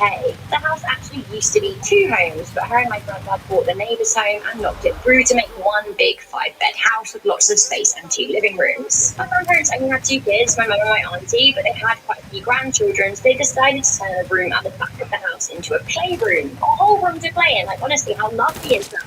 The only thing is, though, honestly, none of us wanted to play there ever. The room felt colder than other rooms in the house, and I always had the feeling that someone was watching me in there.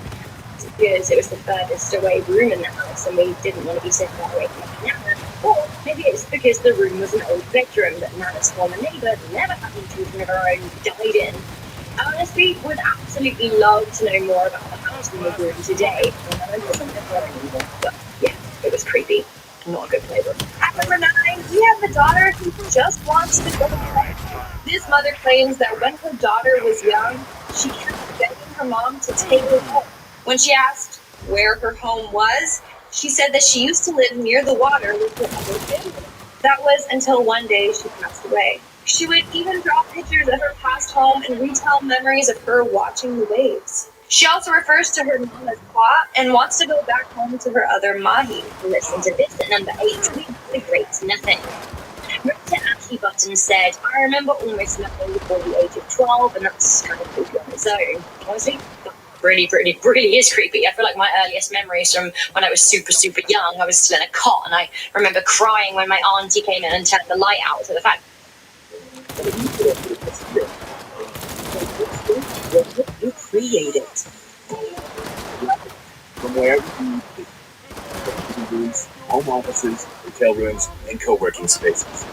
Make any room your HQ. And make every workplace work for you. Real estate powers.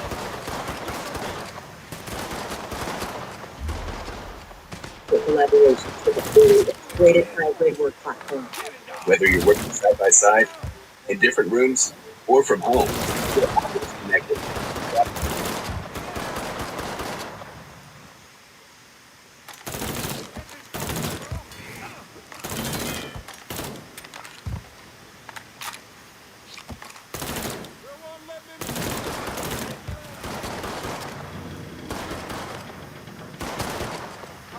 Projects to your team, to everything you need to succeed.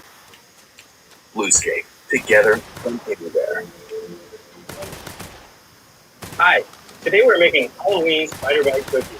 I'm Chef John, and these are my two chefs, and Mia. You're watching Publix Aprons Cooking School online.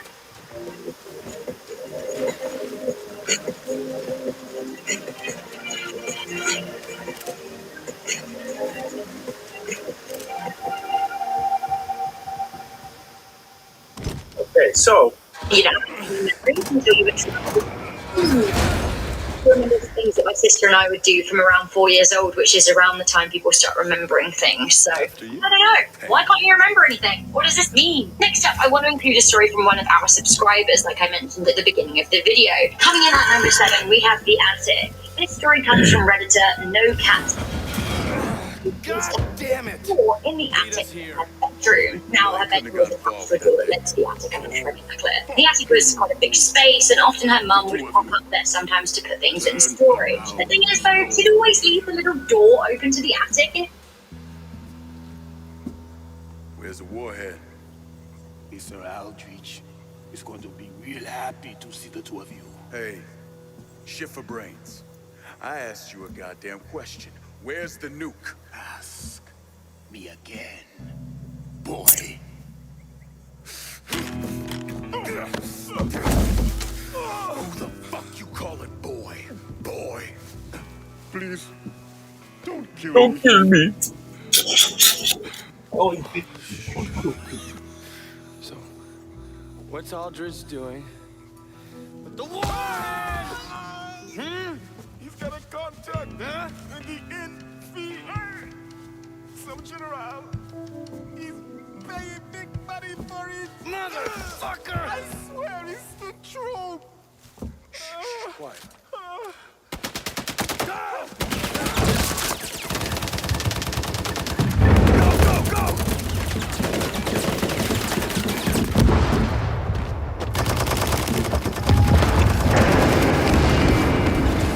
We gotta take that motherfucker out! What? What? I mean, they always do that shit when you walk away. Go grab something to drink, something snack on real quick. All hell breaks loose, and you miss the cutscene. Never fail. Now I got a green hand. Niggas with turrets. Oh my god. All kinds of shit. Let's do it. Would frustrate our storyteller. They said it was because they had to keep closing the door, but really I think it was a personal space issue. When you're a teenager, you really don't want your mum going through your room, even if it is to get to another space.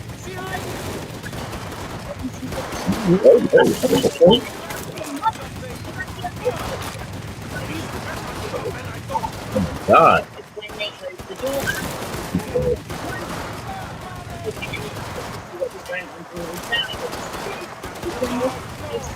What?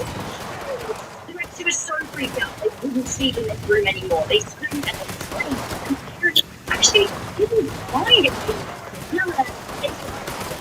Six rooms were the basement area. Oh. Years later, when the Redditor was a senior in school, the couple was 8 and a tiny dog would often run up to it and bark, and it would bark. Dog? I feel like they always know. Number 6. Mom, my mom died. Mom died. So that was Tina Marie Diaries, who told the story when her 3-year-old son was telling her about a previous life. A life where his mom died and then he was reincarnated and came back to life.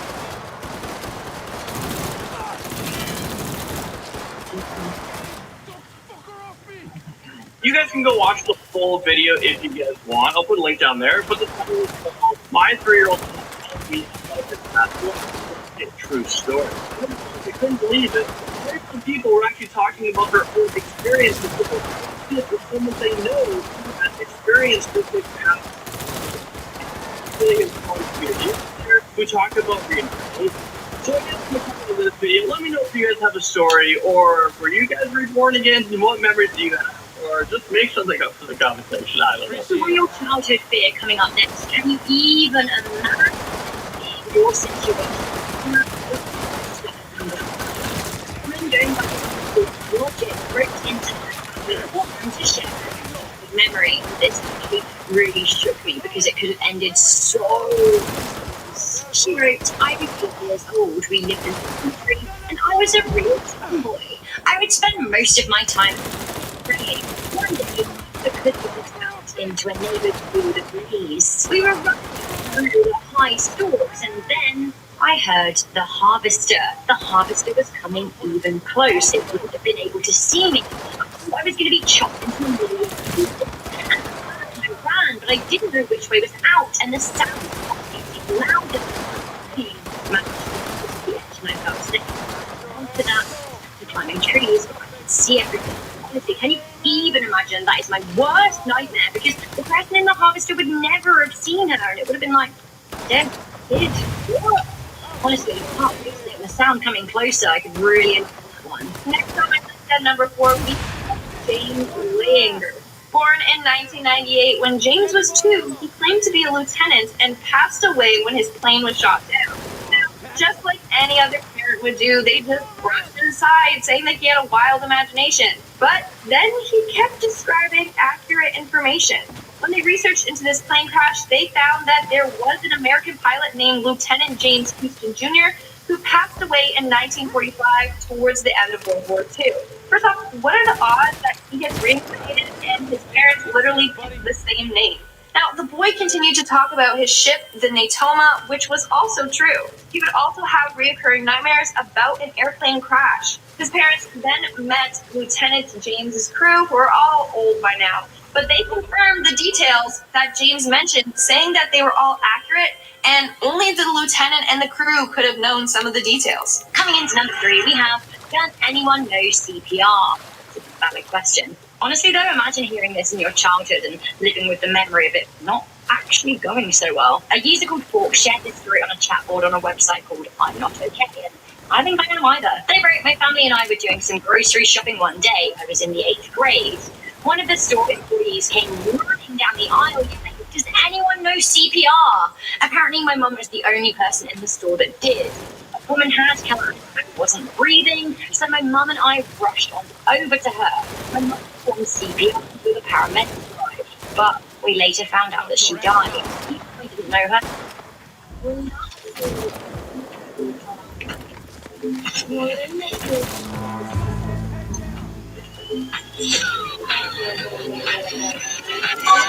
Back. Hey, Mom! How are you? How's everything? How's Dad? Good. Well, hey, I was wondering, can I borrow $20? How about 200,000?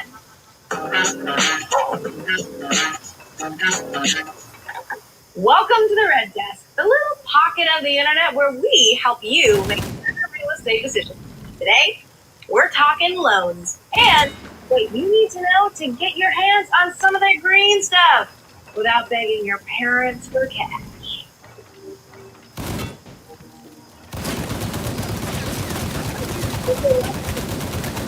Golden briefcase full of cash, you're gonna need a loan when buying a home. Look, it's just part of the deal. And it was really scary to see that. Honestly, I totally understand. That would freak me out and stick with me forever. Coming in at number 2, we have The Shadow Walker. This story comes from a guy called Robert and was posted on a chat forum about unexplained and creepy childhood memories, which sounds like it fits the bill for this video. Robert wrote, when I was younger, around 5 years old, every night I would be playing in the dining room. I'd look out my left window, and out the front there would be a figure. The next thing I know, I was in my bed. The same figure was coming to the opposite side of the house and be looking in my bedroom window. That would be that. It never happened at any other house. I feel like I've always remembered it happening every single night in exactly the same way. I've always wondered what happened. I think what happened is I had a one-time nightmare that scared me so badly it tricked my brain into thinking it was reoccurring. Or possibly it was a reoccurring nightmare, but is that normal for a young kid? Maybe it was something else. So it does actually turn out that young children are more prone to reoccurring nightmares, and actually teenagers are too. It's something about the chemicals developing in their brains, so maybe this is why, but it sure does sound super creepy. Finally, at number 1, we have 10-year-old Ryan, who believes he has lived a past life as a Hollywood actor, who then turned into a Hollywood agent. His mom freaked out, so she reached out to her mother that he had an associate professor of psychiatry and behavioral sciences took on this case to learn more about Ryan and his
Nice work back there. That's some good training.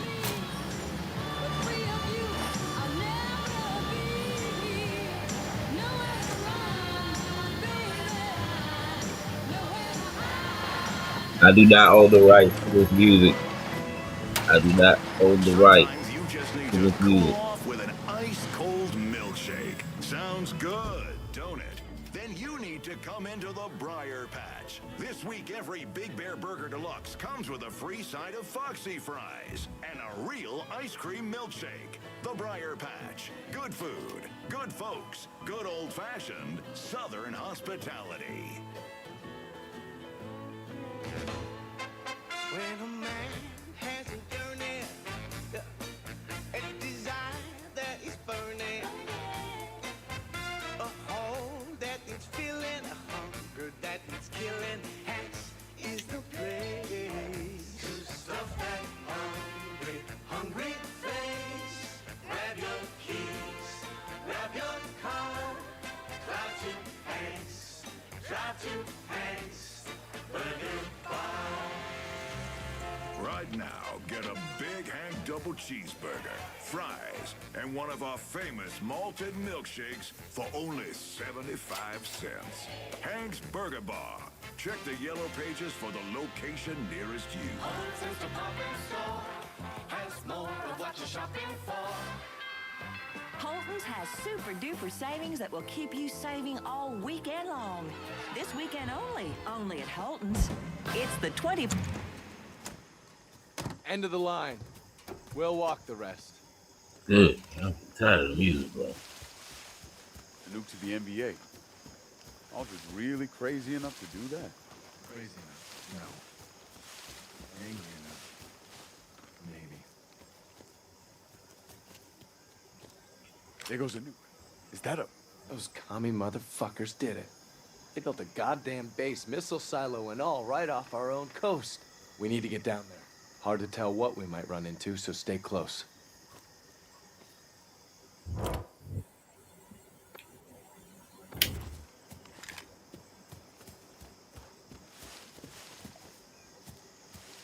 Sneaky it is. So none of your spook pals knew about this base? No idea. Chatter about plans for it, sure. But no confirmation that they'd ever started, let alone gotten this far along. Hold up, listen. Be a lot faster if we could ditch the gear. Blow the site. Negative. Aldrich doesn't want to leave a bigger footprint than we already have. Roger that. We'll get it done. Over and out. That one's mine. Cover me.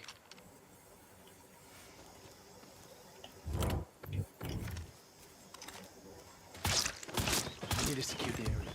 On it.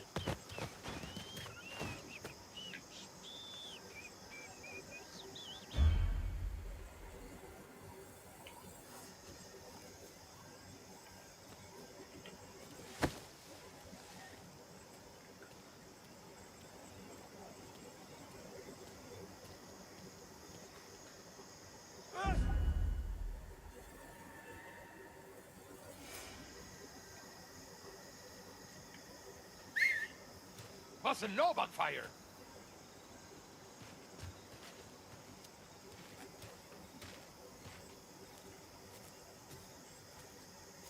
Got him?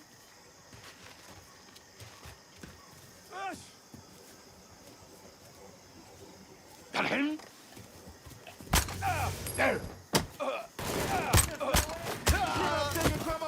I'll put one in his ear! And I got you! Maybe in the next locker, asshole. What are you doing?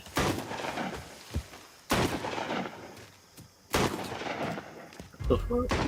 Your blood is gonna paint my... Okay, Donovan.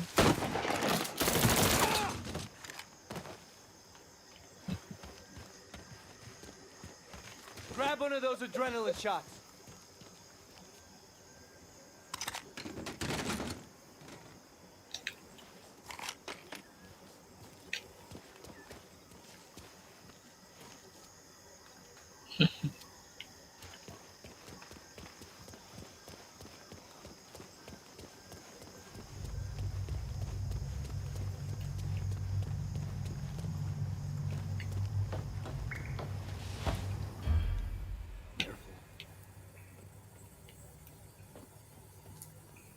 God damn, this place is a shithole.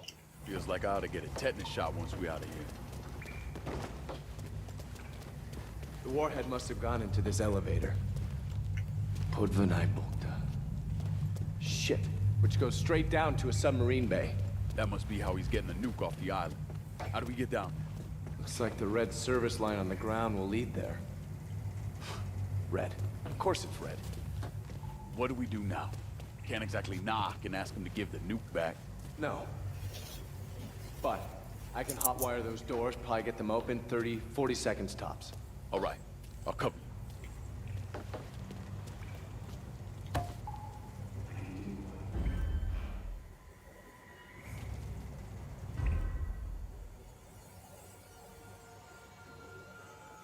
Christ, Matt, was that you?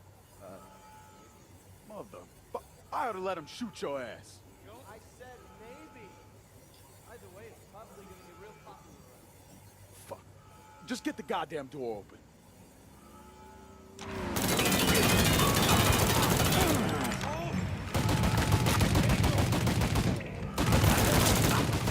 Killed our boy!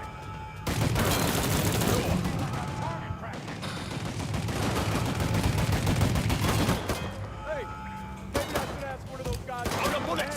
Out of reload! You fuck!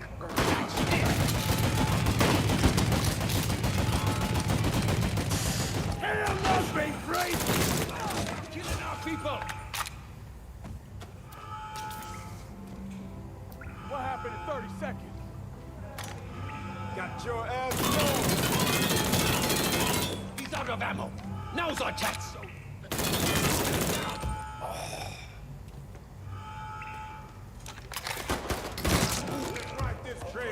to the hidden bridge. What happened in 30 seconds?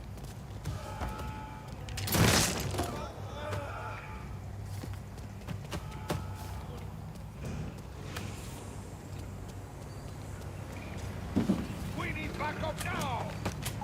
I ain't scared of you. What happened in 30 seconds? What happened to you shutting the hell up? Reloading! Cover me! Don't let him offer his gun!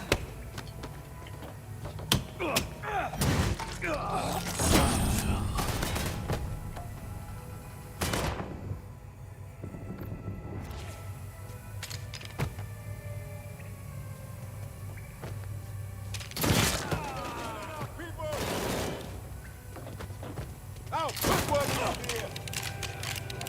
Holy shit!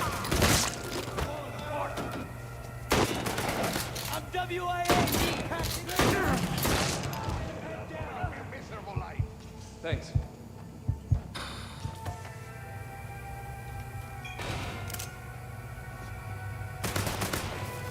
Shit! Over there!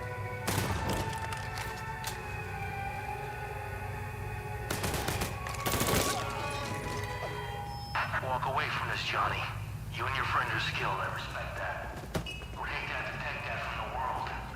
And your precious United States government. Man, that guy's a dick. Brother, you don't know the half of it.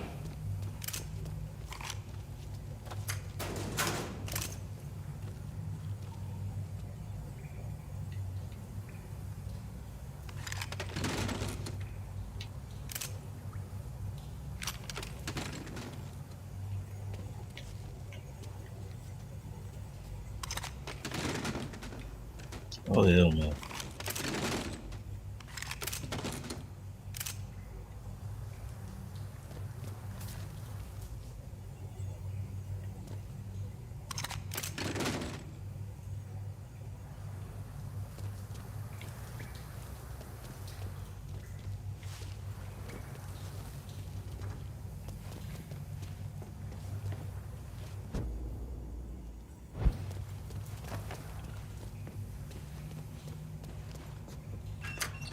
You all got your guns? I'll blast his fucking head off. I'll take it.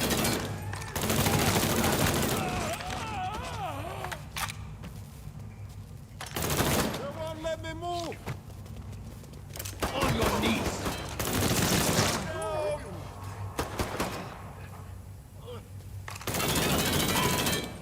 Out! Put one in his ear! Throw it! Throw it! Asshole! It's gonna blow!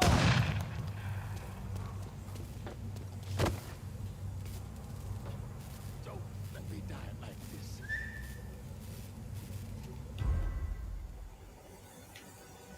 Today's the day you die! Shoot him from the side! Just stay behind me. Got a bullet for Here's you! your last day on Earth! You fucking cunt hit me! You won't let me move! Oh, he's very before he hit the floor.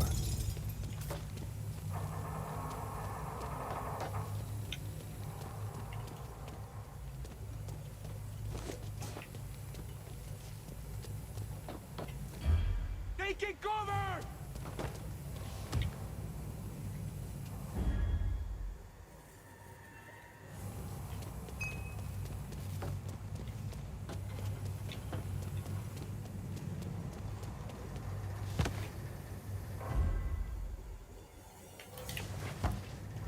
Come with me! Shit, I'm taking cover!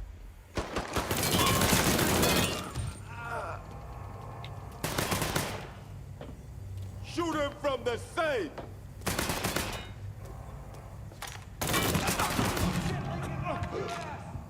I'm hit! Give me a second!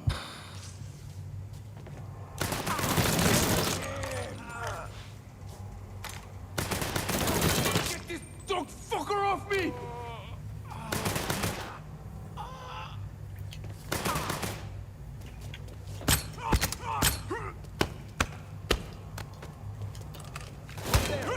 Back.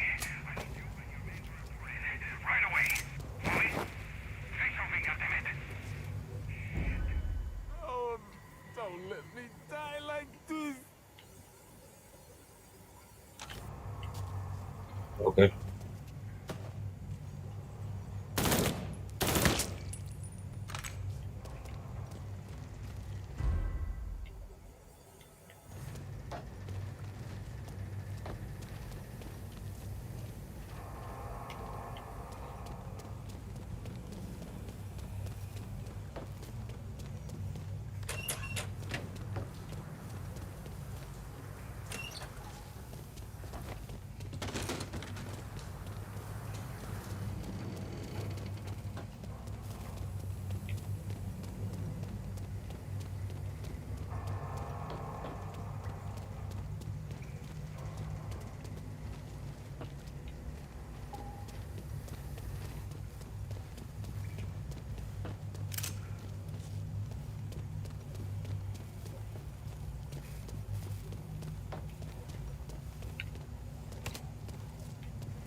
This nigga's got guns everywhere.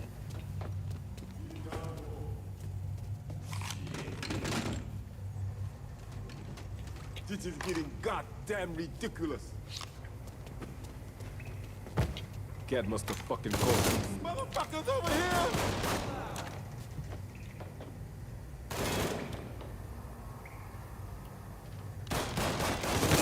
Got nowhere to go!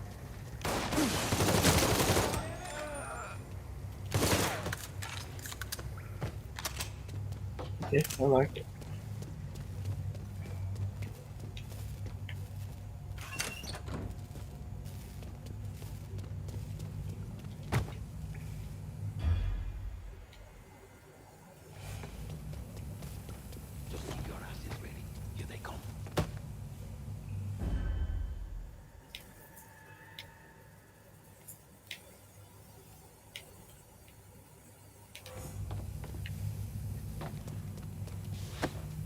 Shite! Fuck him up! I ain't scared of you. Lincoln!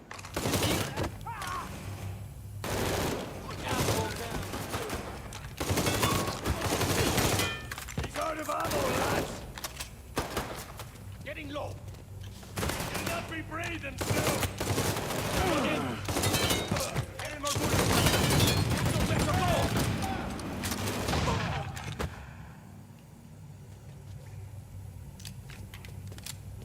Shoot him from the side! Get this dog fucker off me!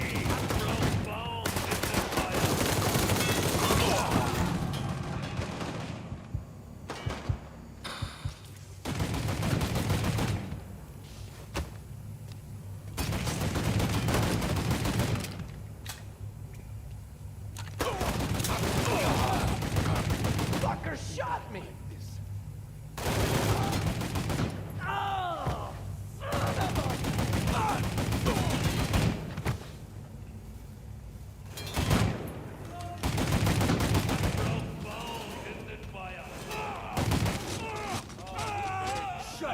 Fuck him up! Lads, get over here!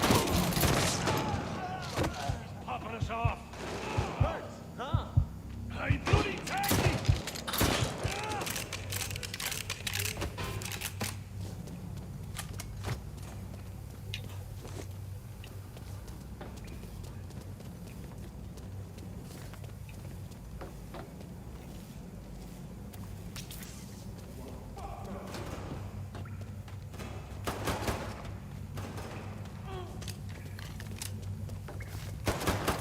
You are fucked now. They're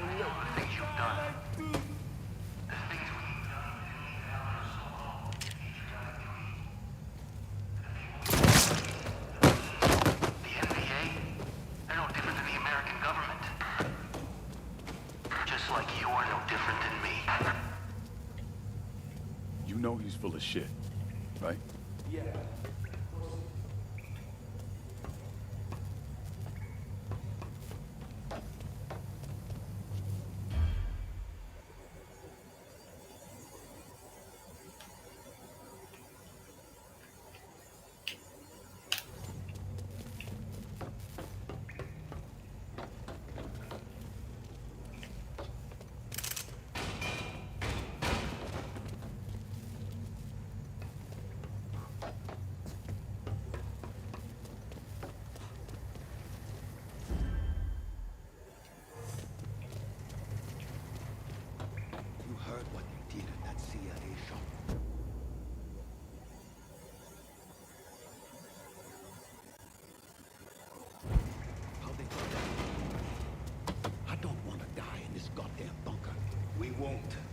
10 minutes, you and I are gonna go on a routine patrol. Then we'll ride this out in one of those access tunnels. But you gotta stay cool until then, yeah? Yeah. Okay, Pops. Thanks.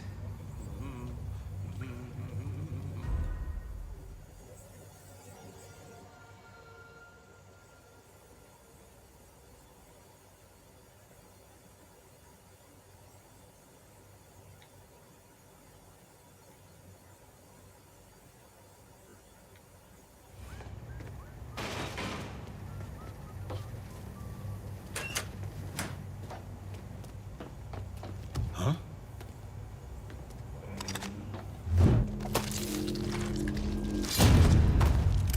Dead before he hit the floor.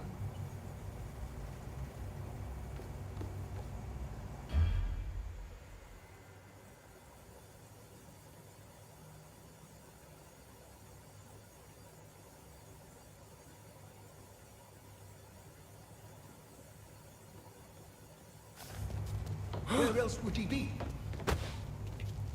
Can't hide from me.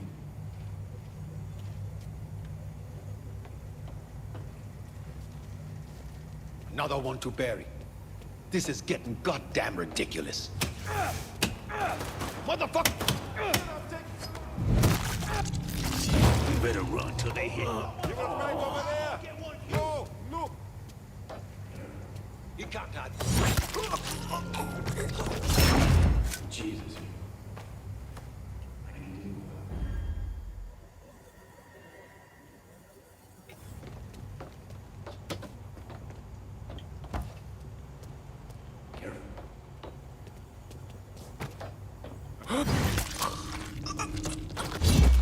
Jesus, you're thorough. Careful.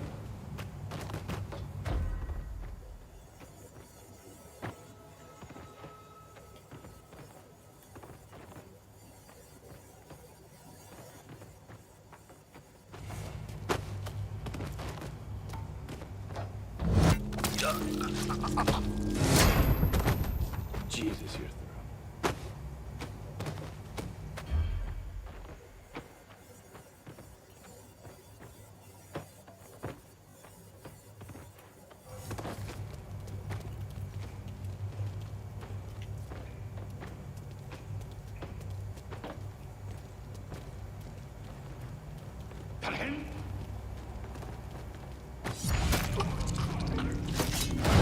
Dead before he hit the floor.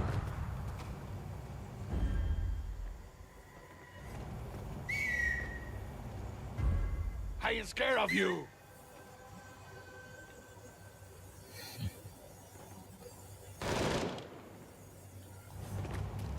He's in my sight.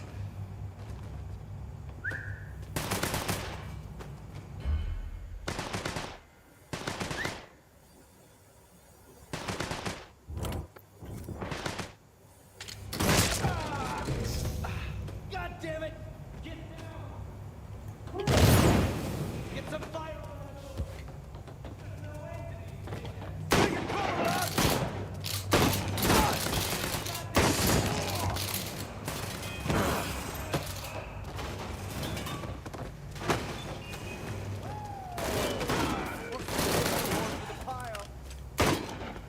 Need your help, Lincoln! Oh, God! Don't let it go for it! Go!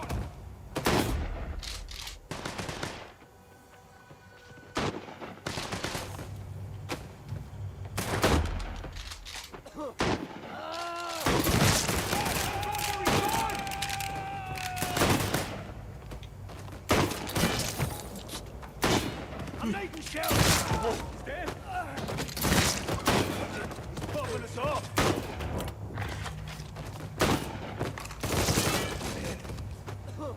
I need some goddamn help! I'm gonna drop him!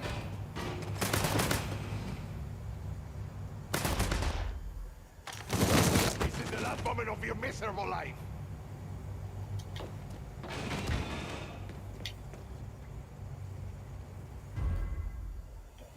We got a problem over here! Thanks. Hail Mary. Shit! Reloading. Shit, like Yeah, you like that.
Jesus Christ.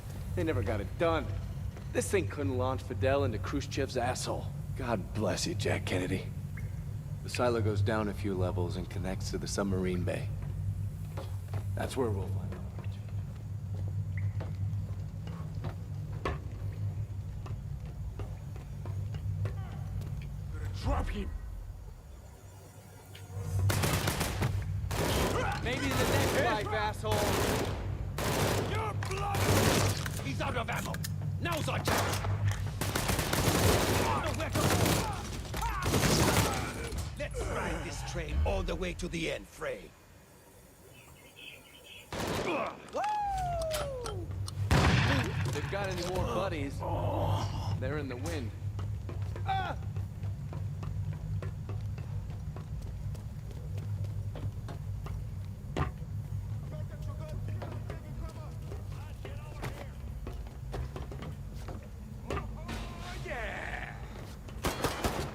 On your knees!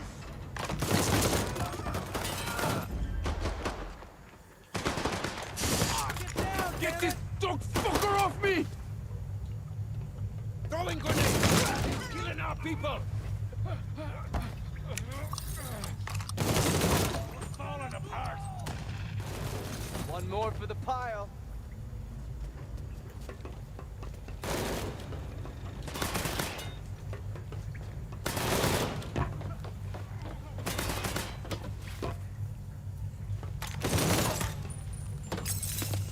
Mary.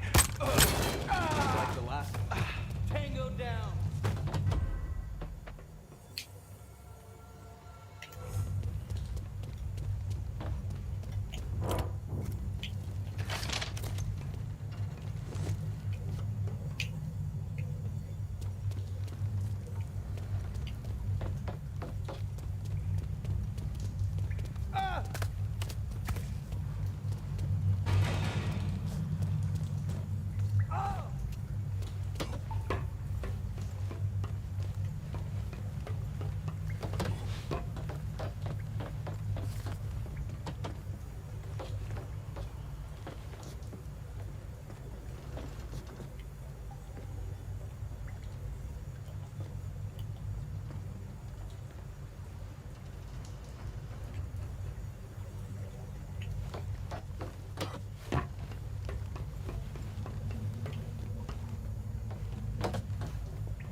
Silo goes down a few levels and connects to the submarine bay.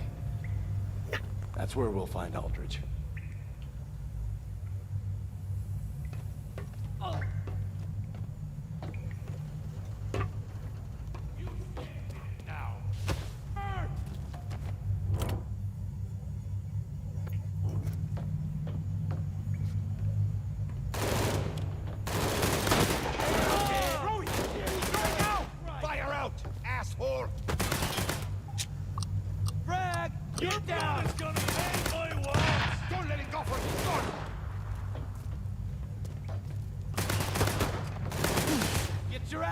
something? Yeah. Like that.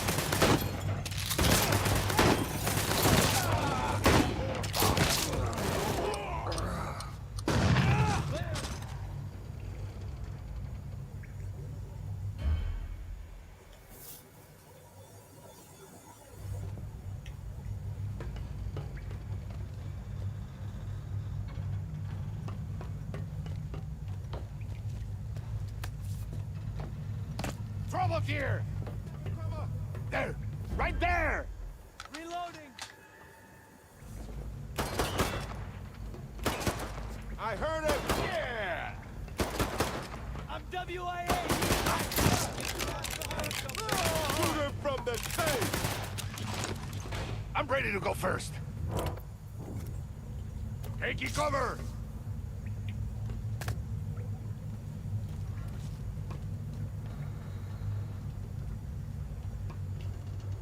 Not gonna make it if I don't get some help!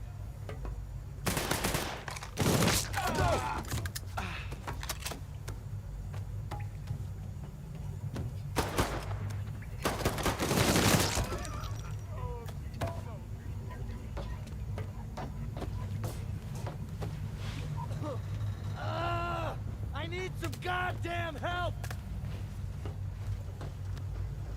Thanks.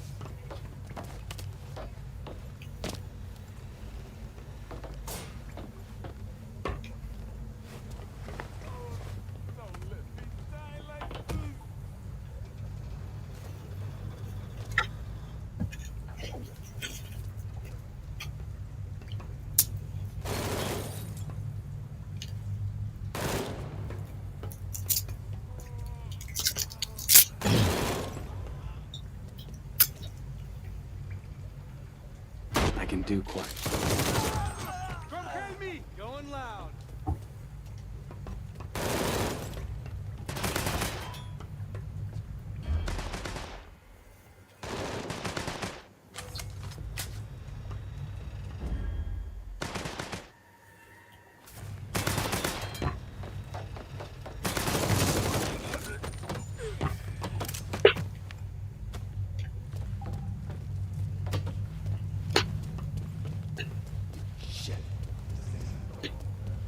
Let me see what I can do.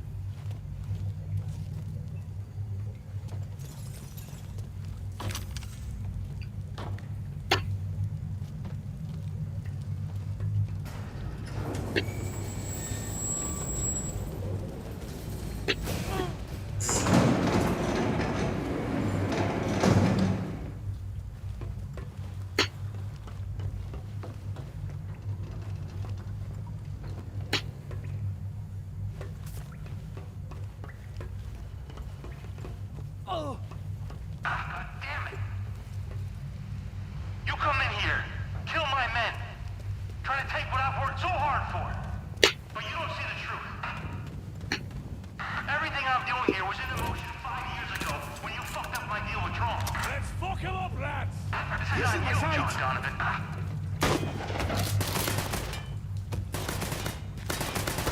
Got him!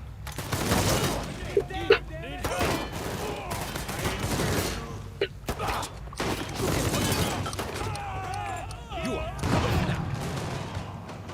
Damn it! They messed me up bad, Lincoln! Out of bullets!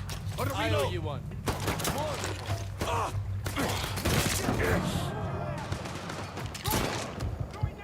Catch this!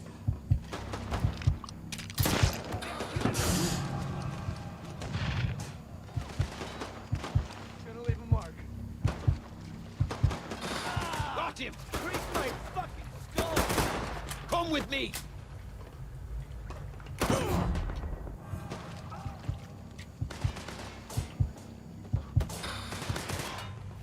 You are fucked now!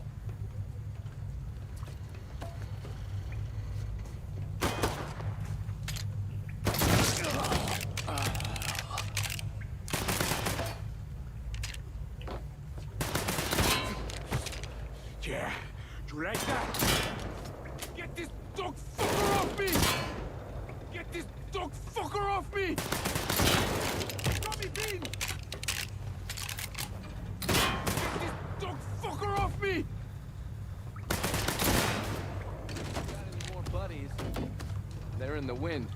Maybe in the next life, asshole.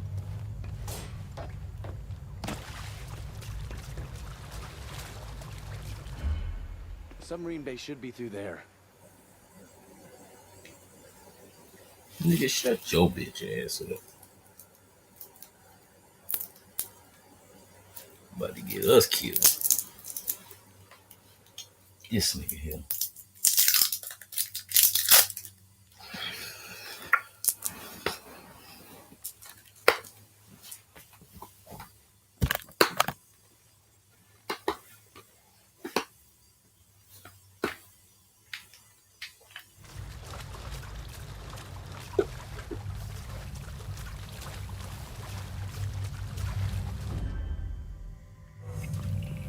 I don't know, man.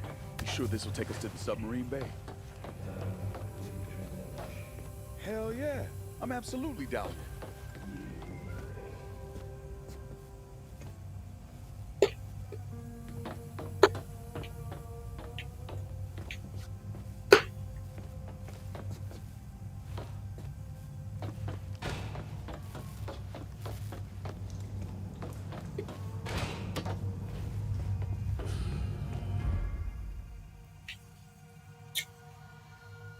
Control room's right below us. We need to get down there and check it out.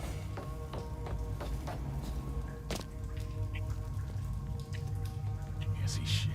Get us some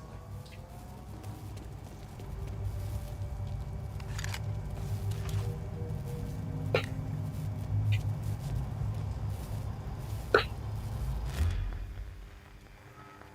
Was that you? Maybe.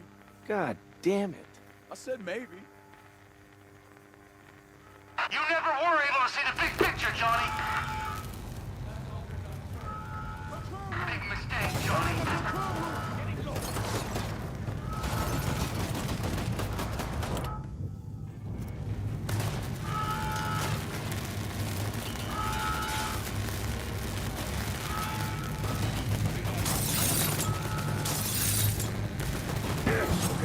I'll pull fire my direction while you flank the other side. Stay behind me.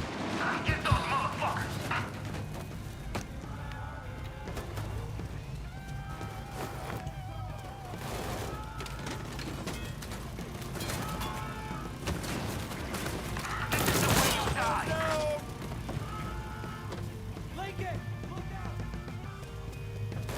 On your knees! Get yourself an adrenaline shot. I'll blast his fucking head off. Get those motherfuckers. Stay behind me.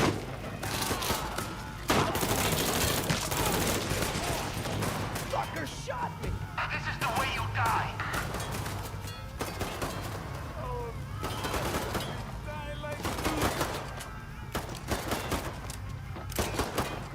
I owe you more than one. Somebody do something! Yes, knocking at your door. Kill that bar.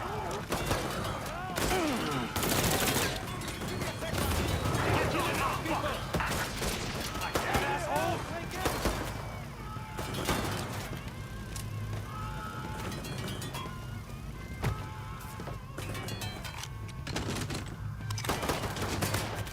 This is the way you die.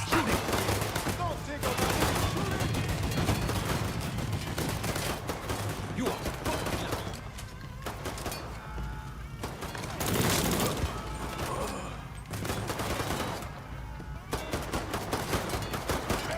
Somebody do something! Got him! Get down, damn it! We gotta get in there. Dead.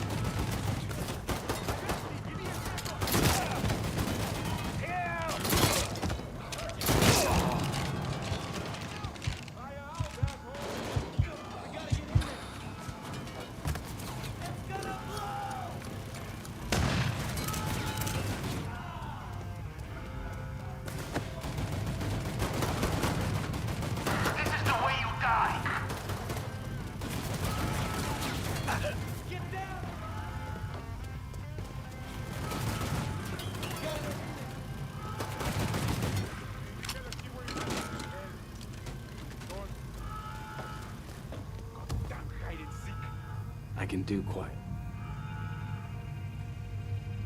We gotta get in there. Get low!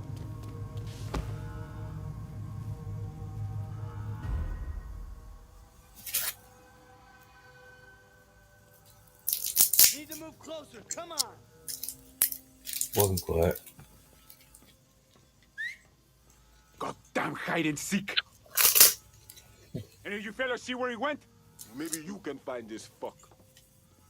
Get those motherfuckers! Jesus, you.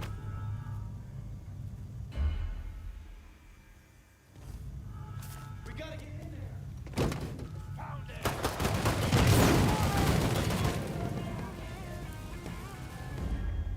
Your blood is gonna paint my walls!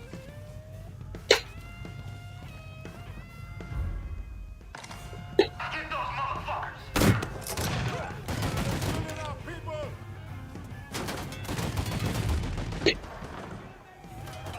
Got him.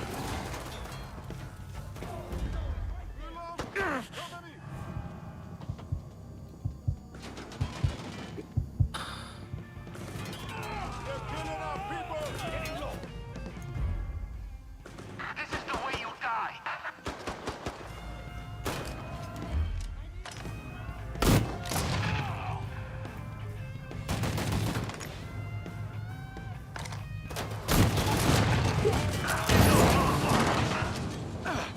Shit, Lincoln, watch your ass.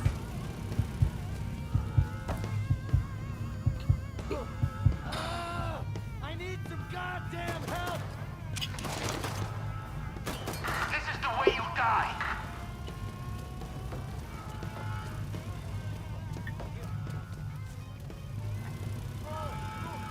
This is getting goddamn ridiculous. Let's go. He's right there.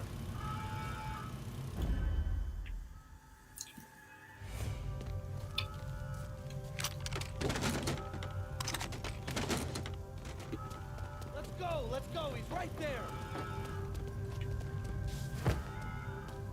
Cat must have fucking caught some sense. This is the way you die!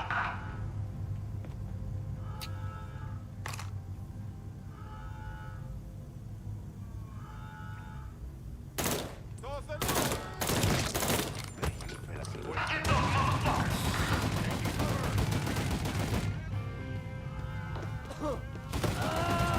I need some. Appreciate it, pal.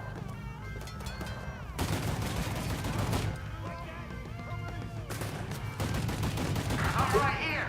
Come get me, Johnny! Any of you fellas see what well? Hell, he's coming.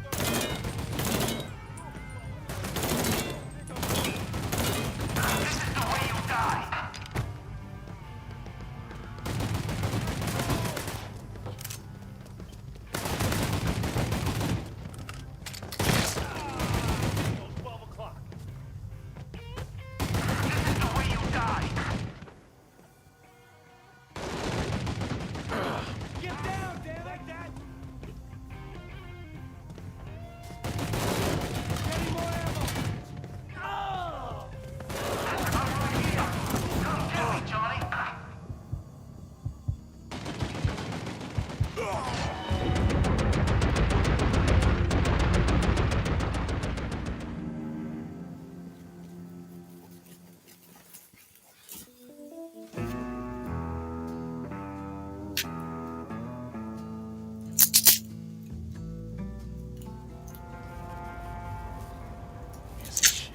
Get up.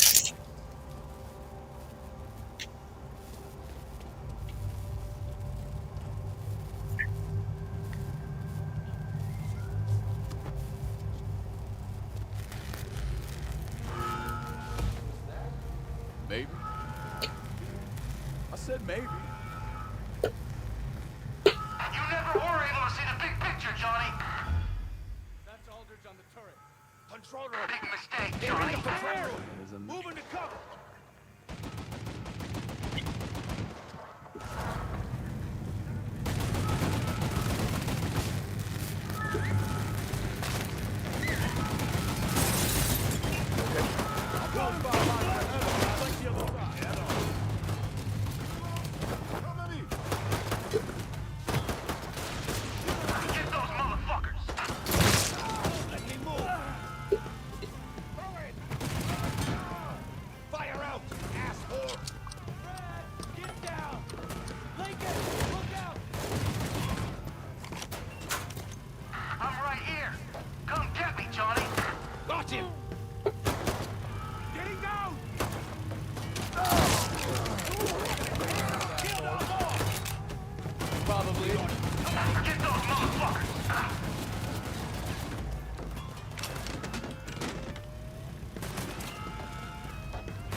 that? This is the way you die.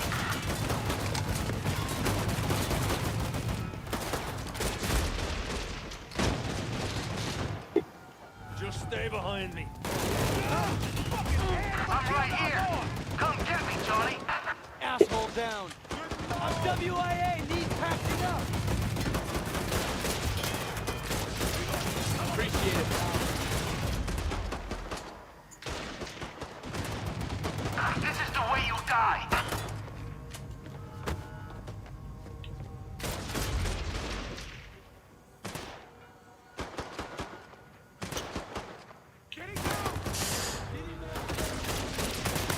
This is the way you die.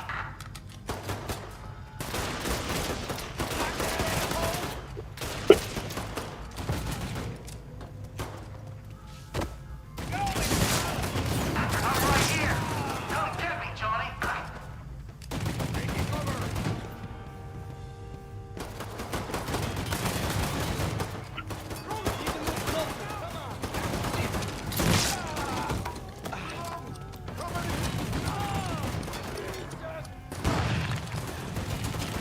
Get those motherfuckers.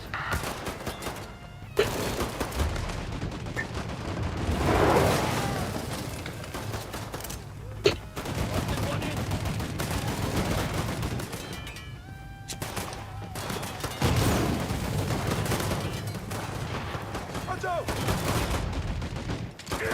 I heard it!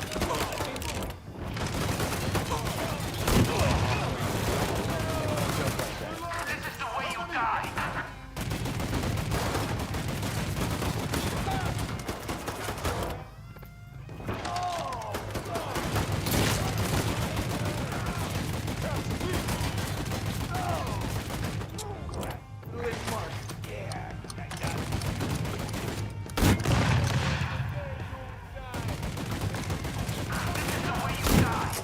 Aldridge is moving into the submarine's bridge.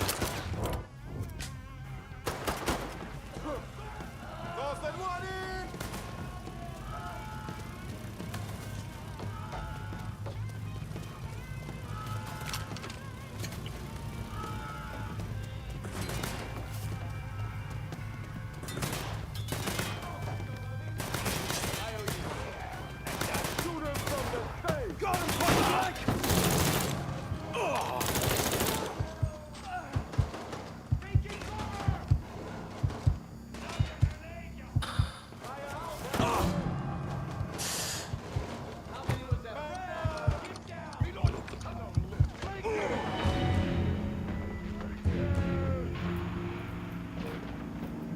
Motherfucker provides no cover for me, man.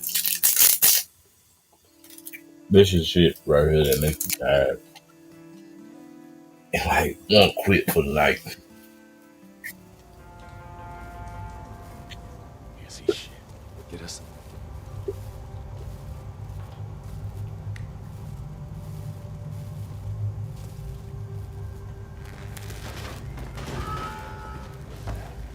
Maybe. I said maybe.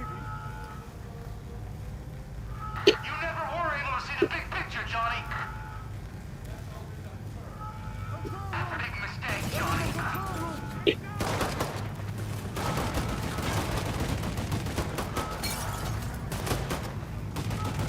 Okay. I'll hold fire my pressure while you flank the other side.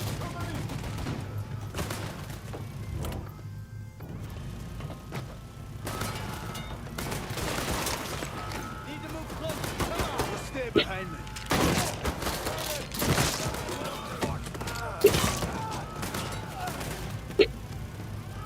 Get yourself an adrenaline shot. Yeah. Need to move closer. Come on.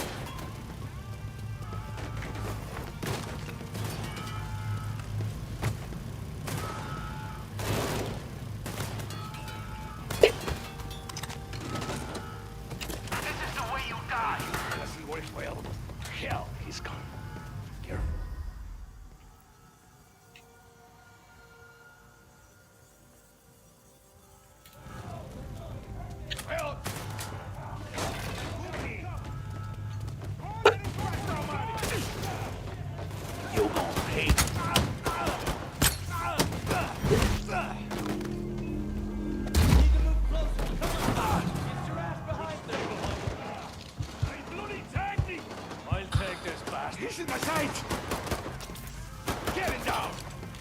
Too long!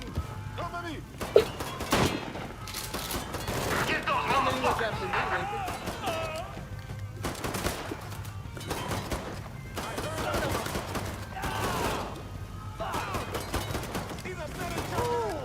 Lucky fucker hit me! Let's go! He's right there!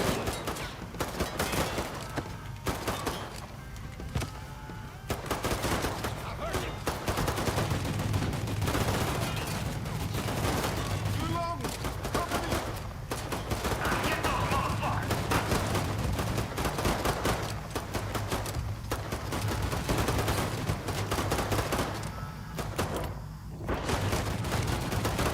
I'm right here! Come get me, Johnny! Get it down! Let's go! He's right there! Catch this!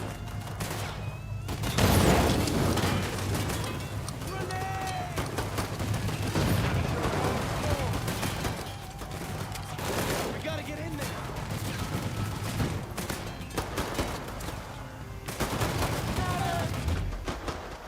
They messed me up badly! Watch out! We gotta get in there!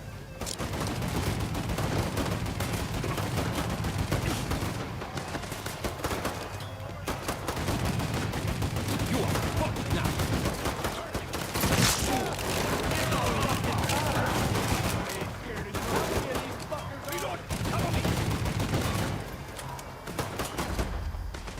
Jesus Christ! The way you die!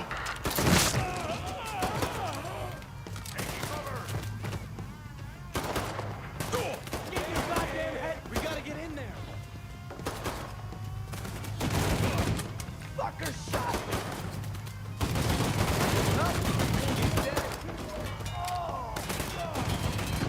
Oh, he's very good. Get those motherfuckers!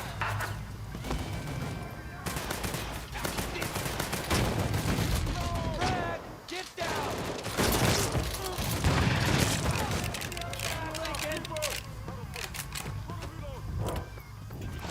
That I'm weapon's right mine! here! Come get me, Johnny!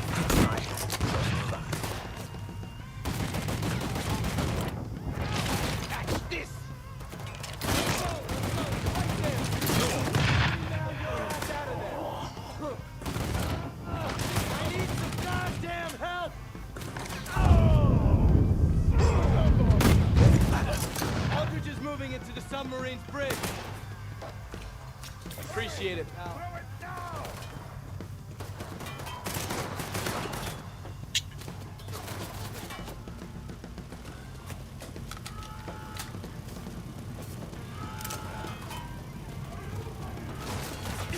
Get your ass behind something!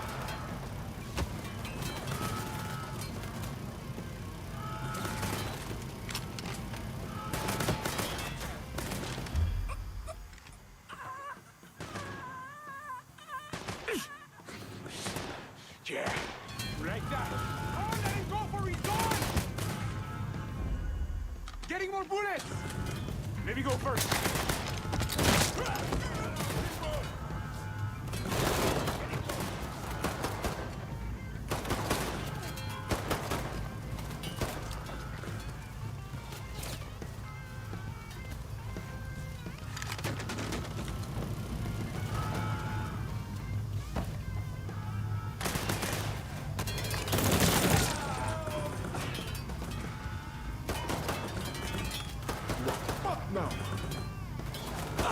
Got him! Damn it!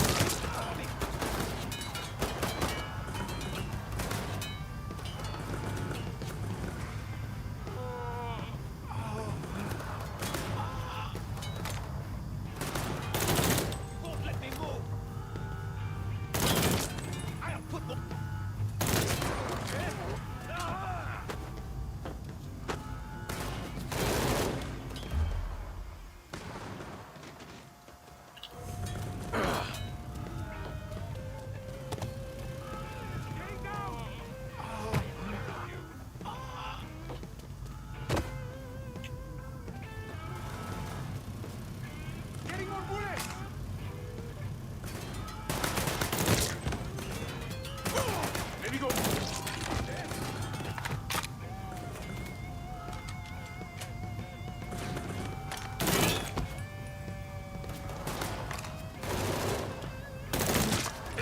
Get your ass behind something.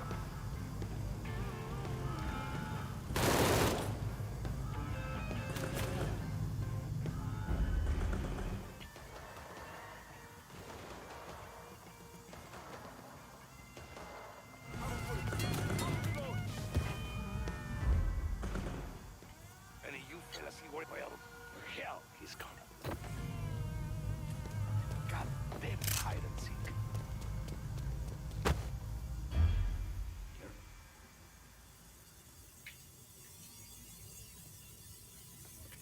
Get low!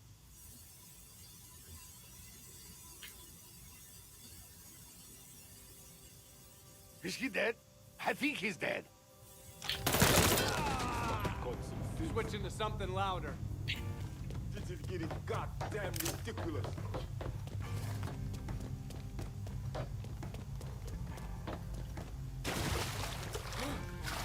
Switching to something louder.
This is getting goddamn ridiculous.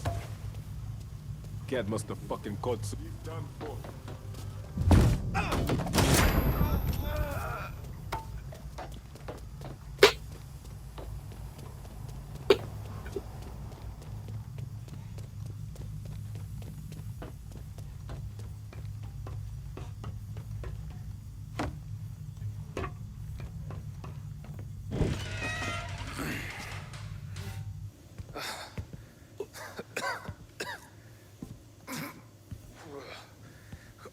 Go ahead, finish this.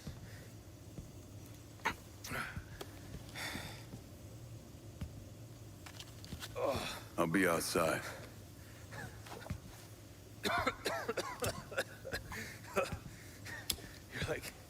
You're like a goddamn cockroach, you know that?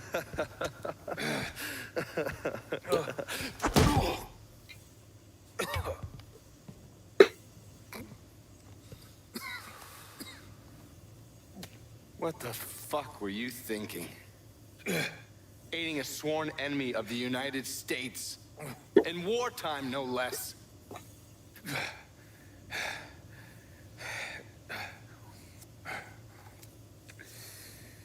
That VA are no enemies of mine.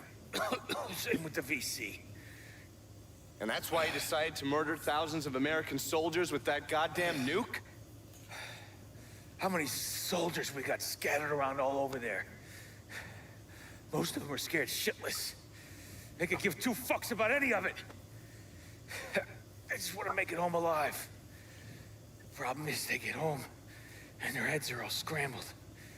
Or maybe they find their girl humping on some fucking asshole who got a deferment for heel spurs. So, you were doing this for the soldiers, is that it? And what about the money you were hoping to make? What was that for? To ease your conscience? We both know golf talk can never happen. It's a bunch of bullshit dreamt up by the NSA. You talk to me about killing American soldiers? Brother, the fucking US government's been doing that! And for what? God, I used to admire you. Thought you represented everything great about this country. You are just as greedy and selfish as everyone else. There are no dominoes, Johnny. Vietnam falls. Who gives a shit? It's a fucking backwater. Everybody's living in goddamn huts. And half of them don't even have shoes on their fucking feet, for Christ's sake. At least my way had a chance of ending things. Are you finished? It appears so.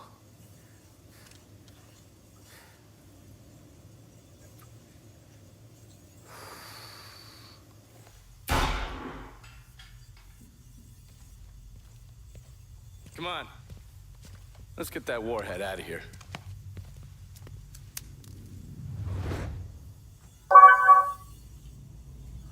The elevator doors. I got them.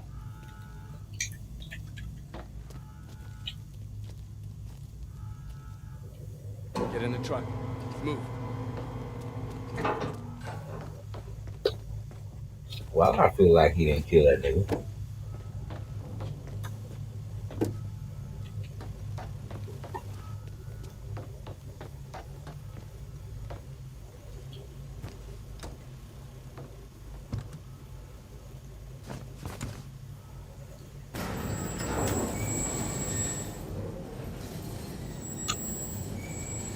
What the hell are we gonna do with this thing?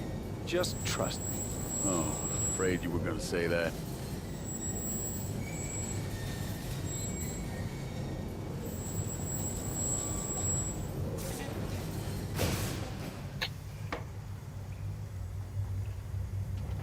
Hey, we're ready. Bring the bird around.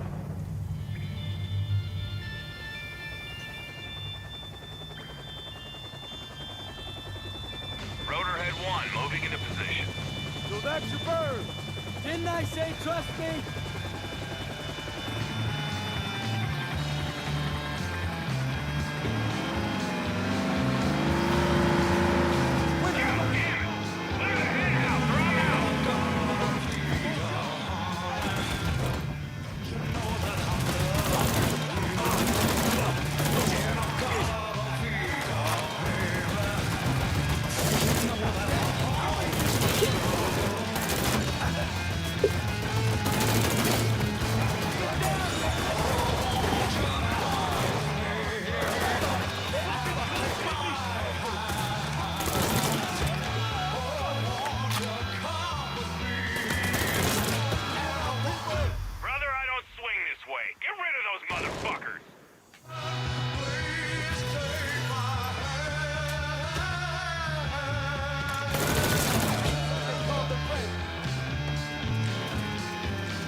I don't mean to pry. Will you mind telling me who just flew off with the nuke? Oh, that's Gary. He's a great guy. You'd love him. Oh, Gary. Who the fuck is Gary? He's a man who knows people.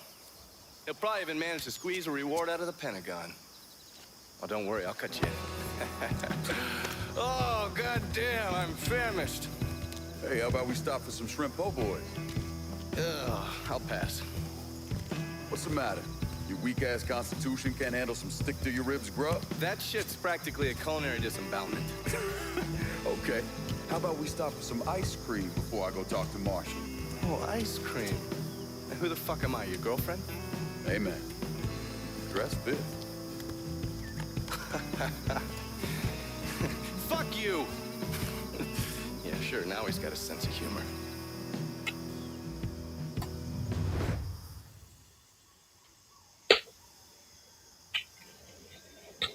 Well, that was an interesting mission, nonetheless.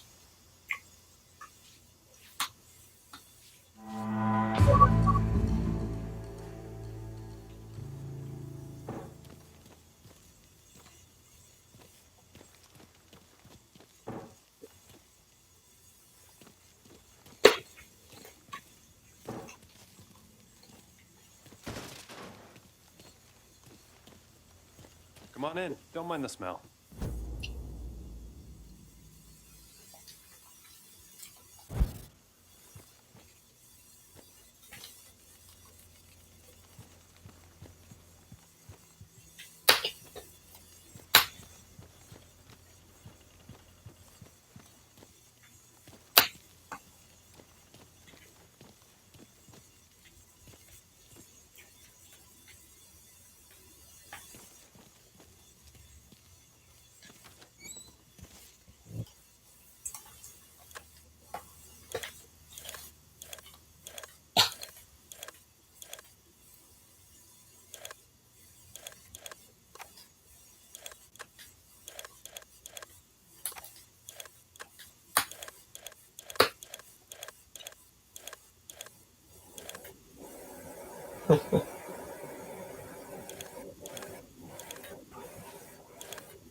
Need a new vehicle here in the bayou. On it, lad. Just getting her warmed up.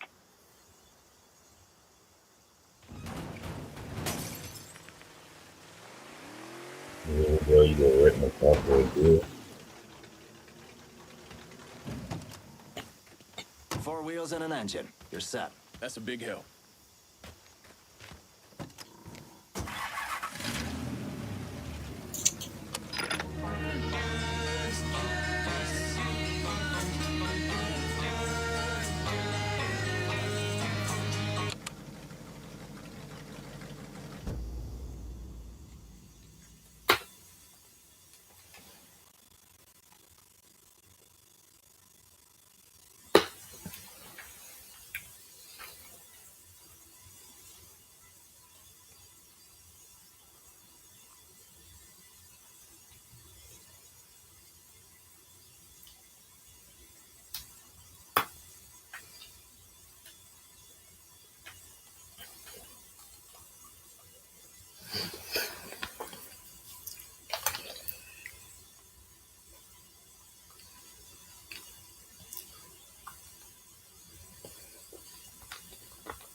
Man, that's a long ride.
All units, search is called off. Repeat, abandoned search. Return to patrol.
You ever heard of Enzo Conti?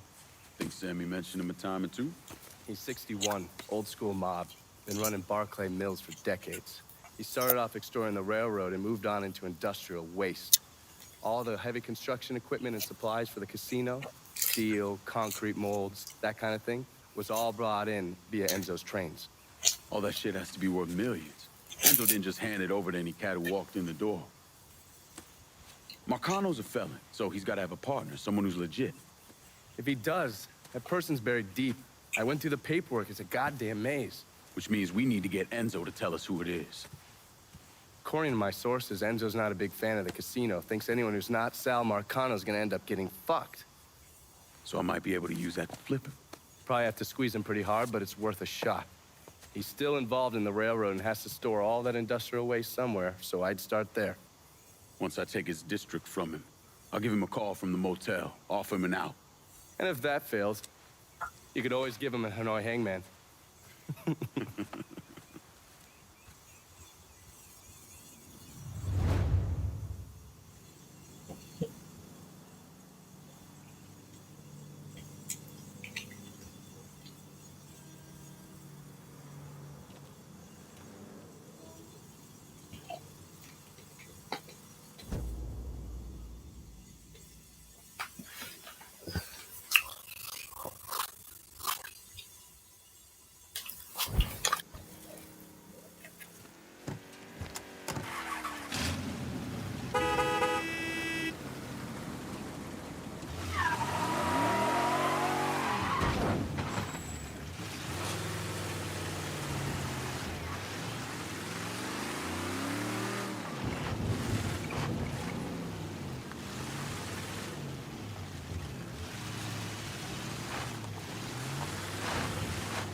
Motherfucker!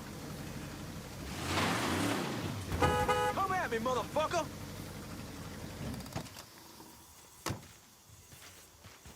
Holy shit.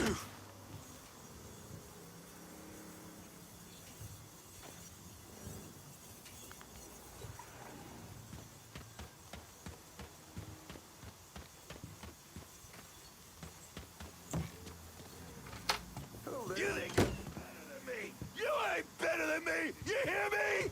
You hear me?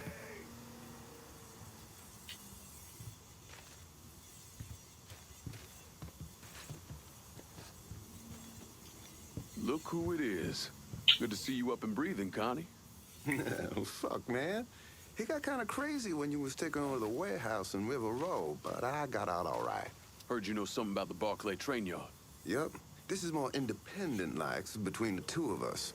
That friend of yours in the nice tan suit figured you need eyes and ears on Pete Santini's shipping operation.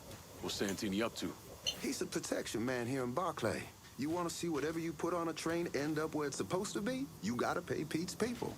Sounds kind of small time for one of Marcano's outfits. Give the man a prize. Ever wonder why this city's got so many guns?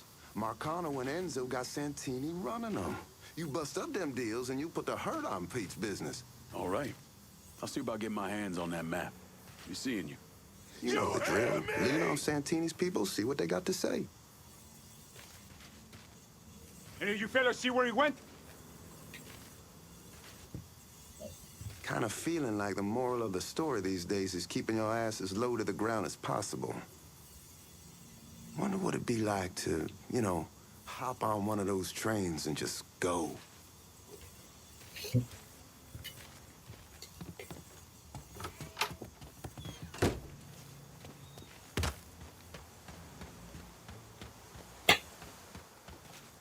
That's just peculiar.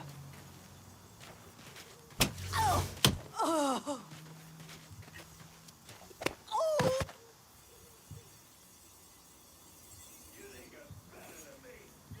Better than me! You hear me?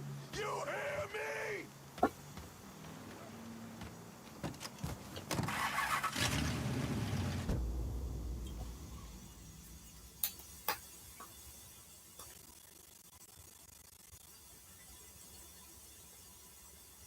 Alright, y'all. That's the last one I'm doing, and I'm out for the night.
Where are you going?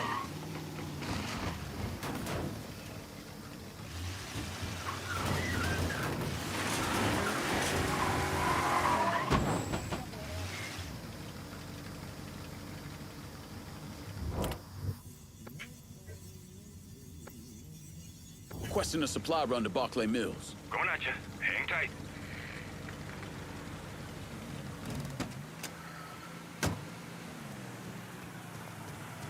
You spot anything you can use? Show me what you got. Use it.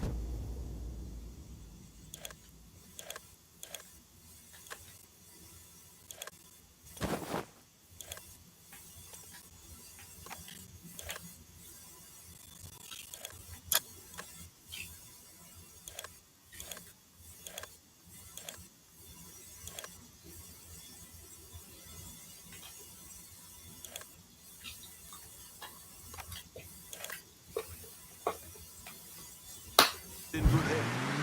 I'm heading out.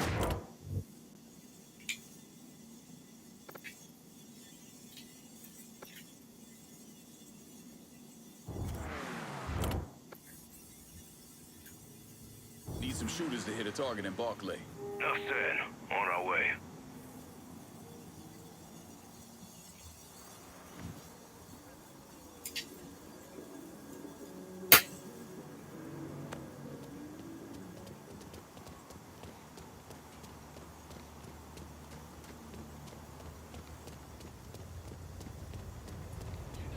Get on down, now!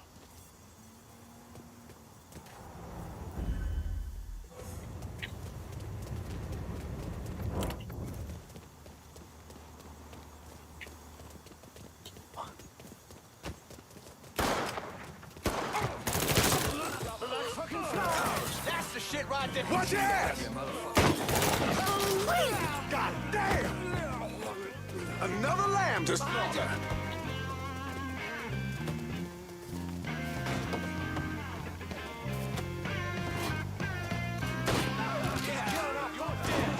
You're dead!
out of here, man.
Why do you think weed's illegal when you can pick up booze and cigs on every...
Hit me. I gotta do that right there. Huh?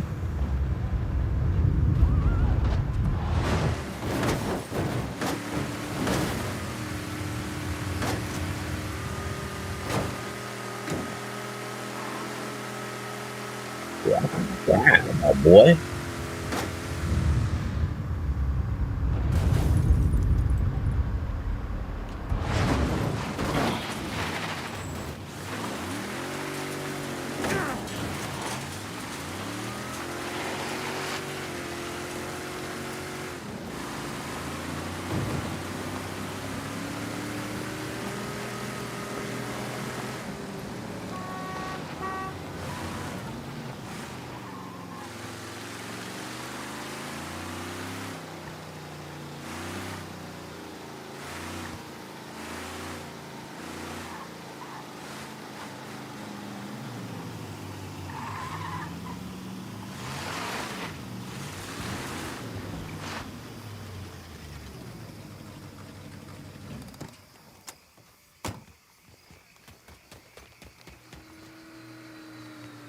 This shop's whites only, boy. Hmm?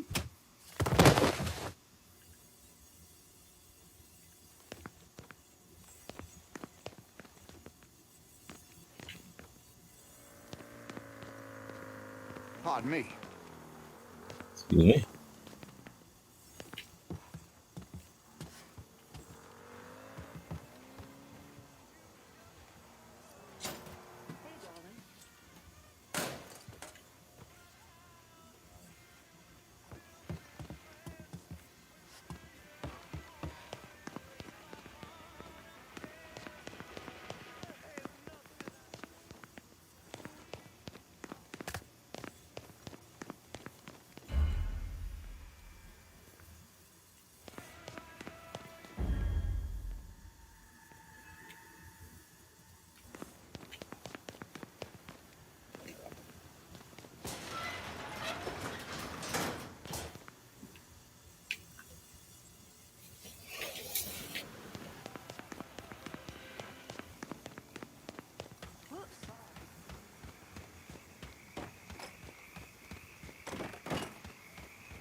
You go when I say so.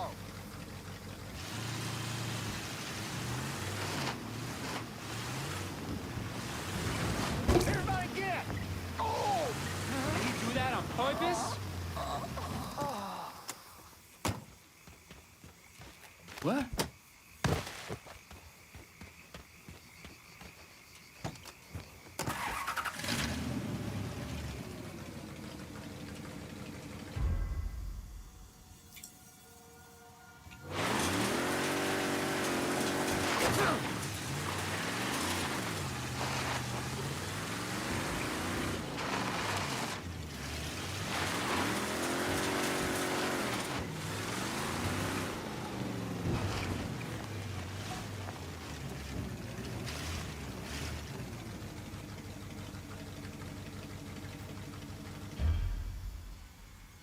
Quarter that cocksucker.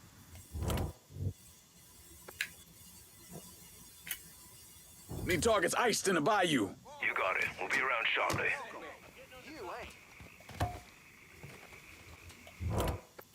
Ain't seen that on them.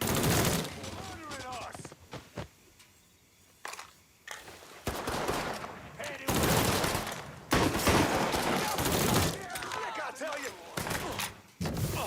Asshole got lucky.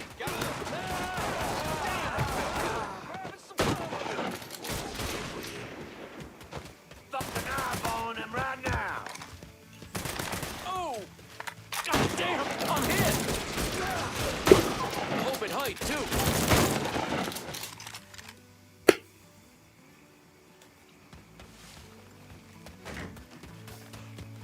Next time, then.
We was dirt-ass poor growing up. Holy shit, you really been to work on Santini's business. He ain't gonna be moving guns anytime soon. All right, y'all. This is where we're gonna end it for tonight or the day or whatever. Peace and blessings, y'all. We out. God damn, you make an impression, boy. Didn't mean no offense by that. Listen, it's not setting well with Santini that people think they don't have to pay for protection. And it sounds like no one trusts him to deliver on gun deals like usual. Imagine that's got him pretty pissed off.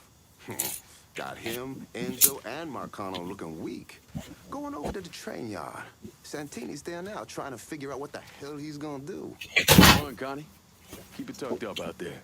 If you don't get to Santini, Marcano will. Might as well put the poor bastard out of his misery. Where's better than here? Nowhere. Where you at?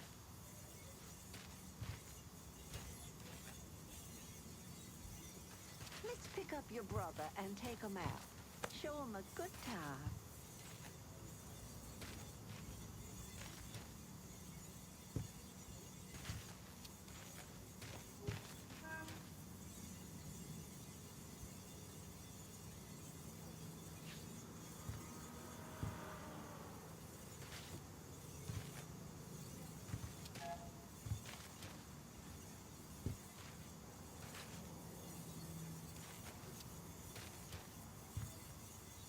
You think you're better than me? You ain't better than me! You hear me?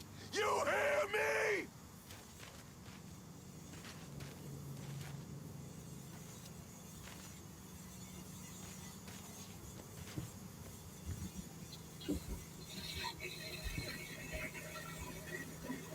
The secret to good gumbo. Always let it boil with the bones.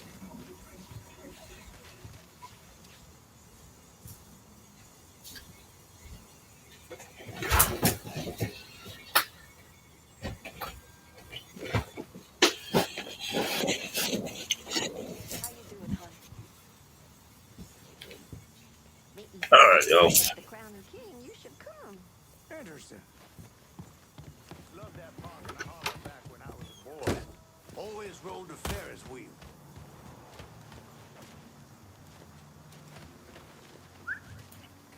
You think you're better than me? You ain't better than me. You hear me? You hear me?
I need some targets got in River Row. You got it. We'll be around shortly. Clay. Get your ass down, motherfucker!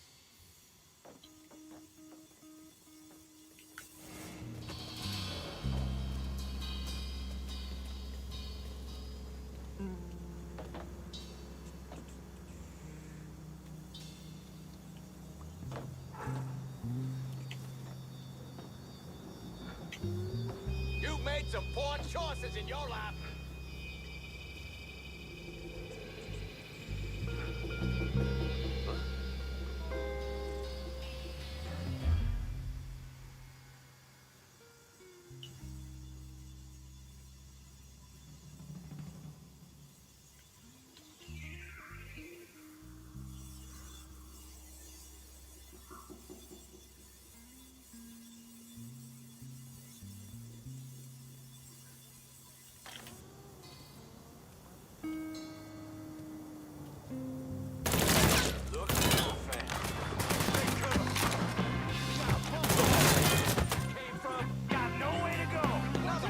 Yeah, you like that? Huh?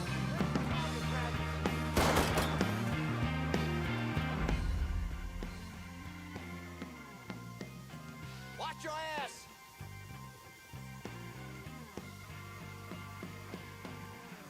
Running for cover! I'm going hunt. That's the shit right there! I spotted him!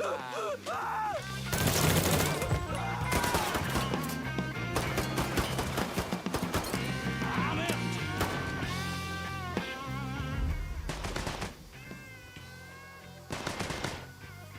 Taking cover.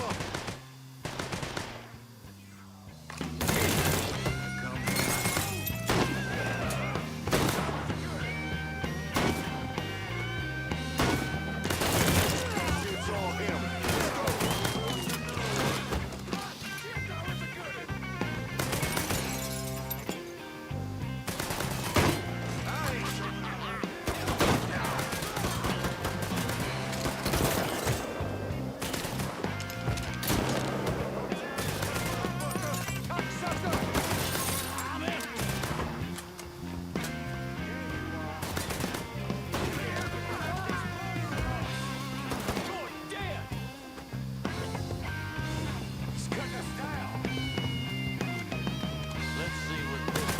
It's like hunting swamp rats!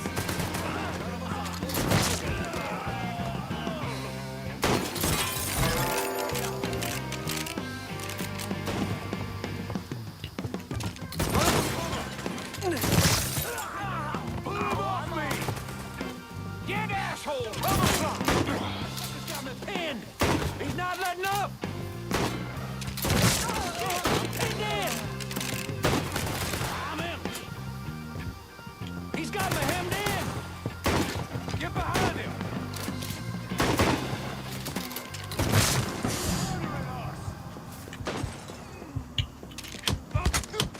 Firing on that piece of shit!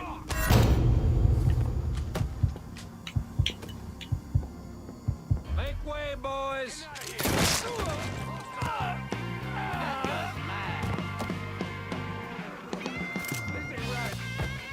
There, you see him?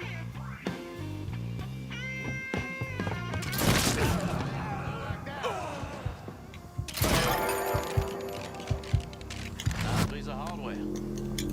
For fuck's sake! Make way, boys!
Excuse me.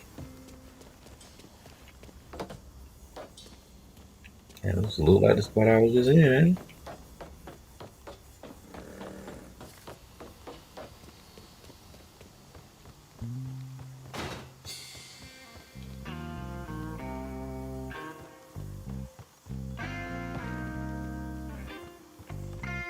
Can't be happening.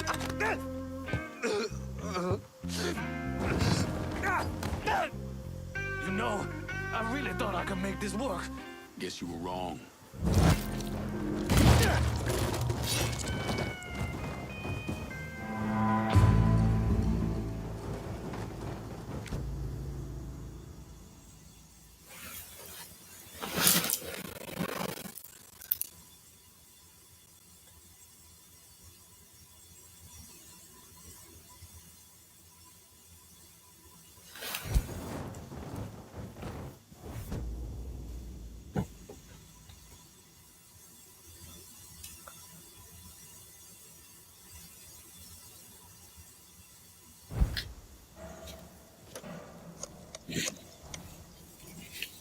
I need some of your boys in Barclay Mills. Yeah, okay. But if you asking me to commit the lives of my men here, then I expect you to commit to me. And remember this road we're setting out on in the here and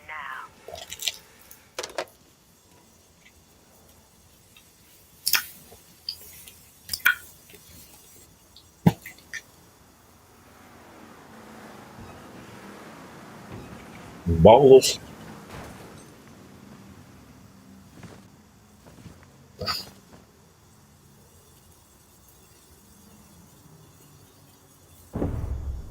Anyone who thinks Sammy Robinson was the Mardi Gras mastermind is a moron. Just because he was involved doesn't mean it was his idea. And none of the evidence ever added up. The money wasn't recovered, and Sammy didn't shoot himself in the back of the head and then burn down his own bar. The only reason people believe Sammy was behind it was his skin color.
Huh?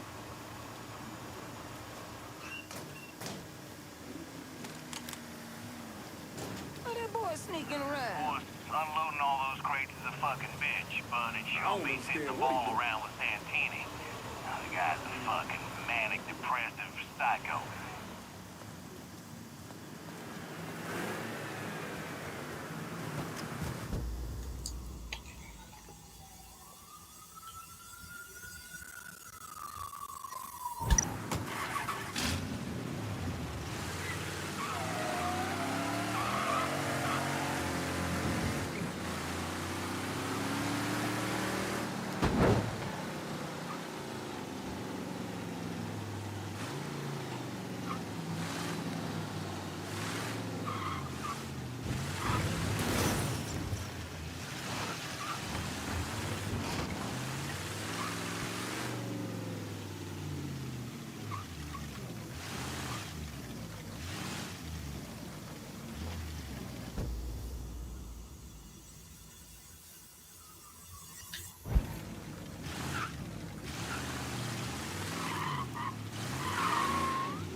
Not what I expected.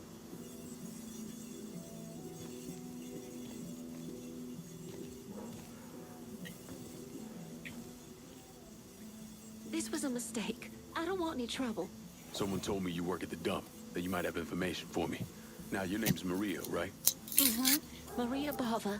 I've only been at the dump a couple of months. Accounts receivable. I know. Glamorous. Paul Simmons runs the place. Everybody calls him Puppy, though. You've got to stop him. Stop him from doing what? Dumping waste in the bay, extorting drivers from other garbage companies, but That's not the worst thing they're doing, is it? Mister, they're killing people.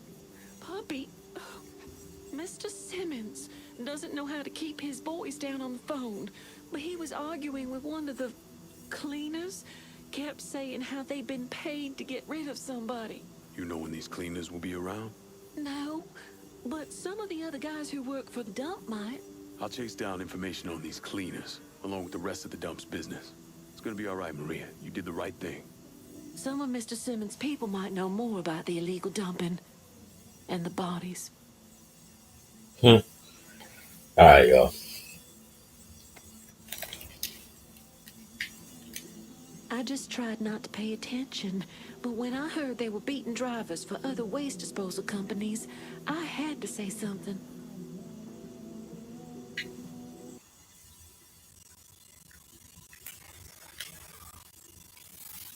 We have been live 3 hours and 32 minutes, y'all.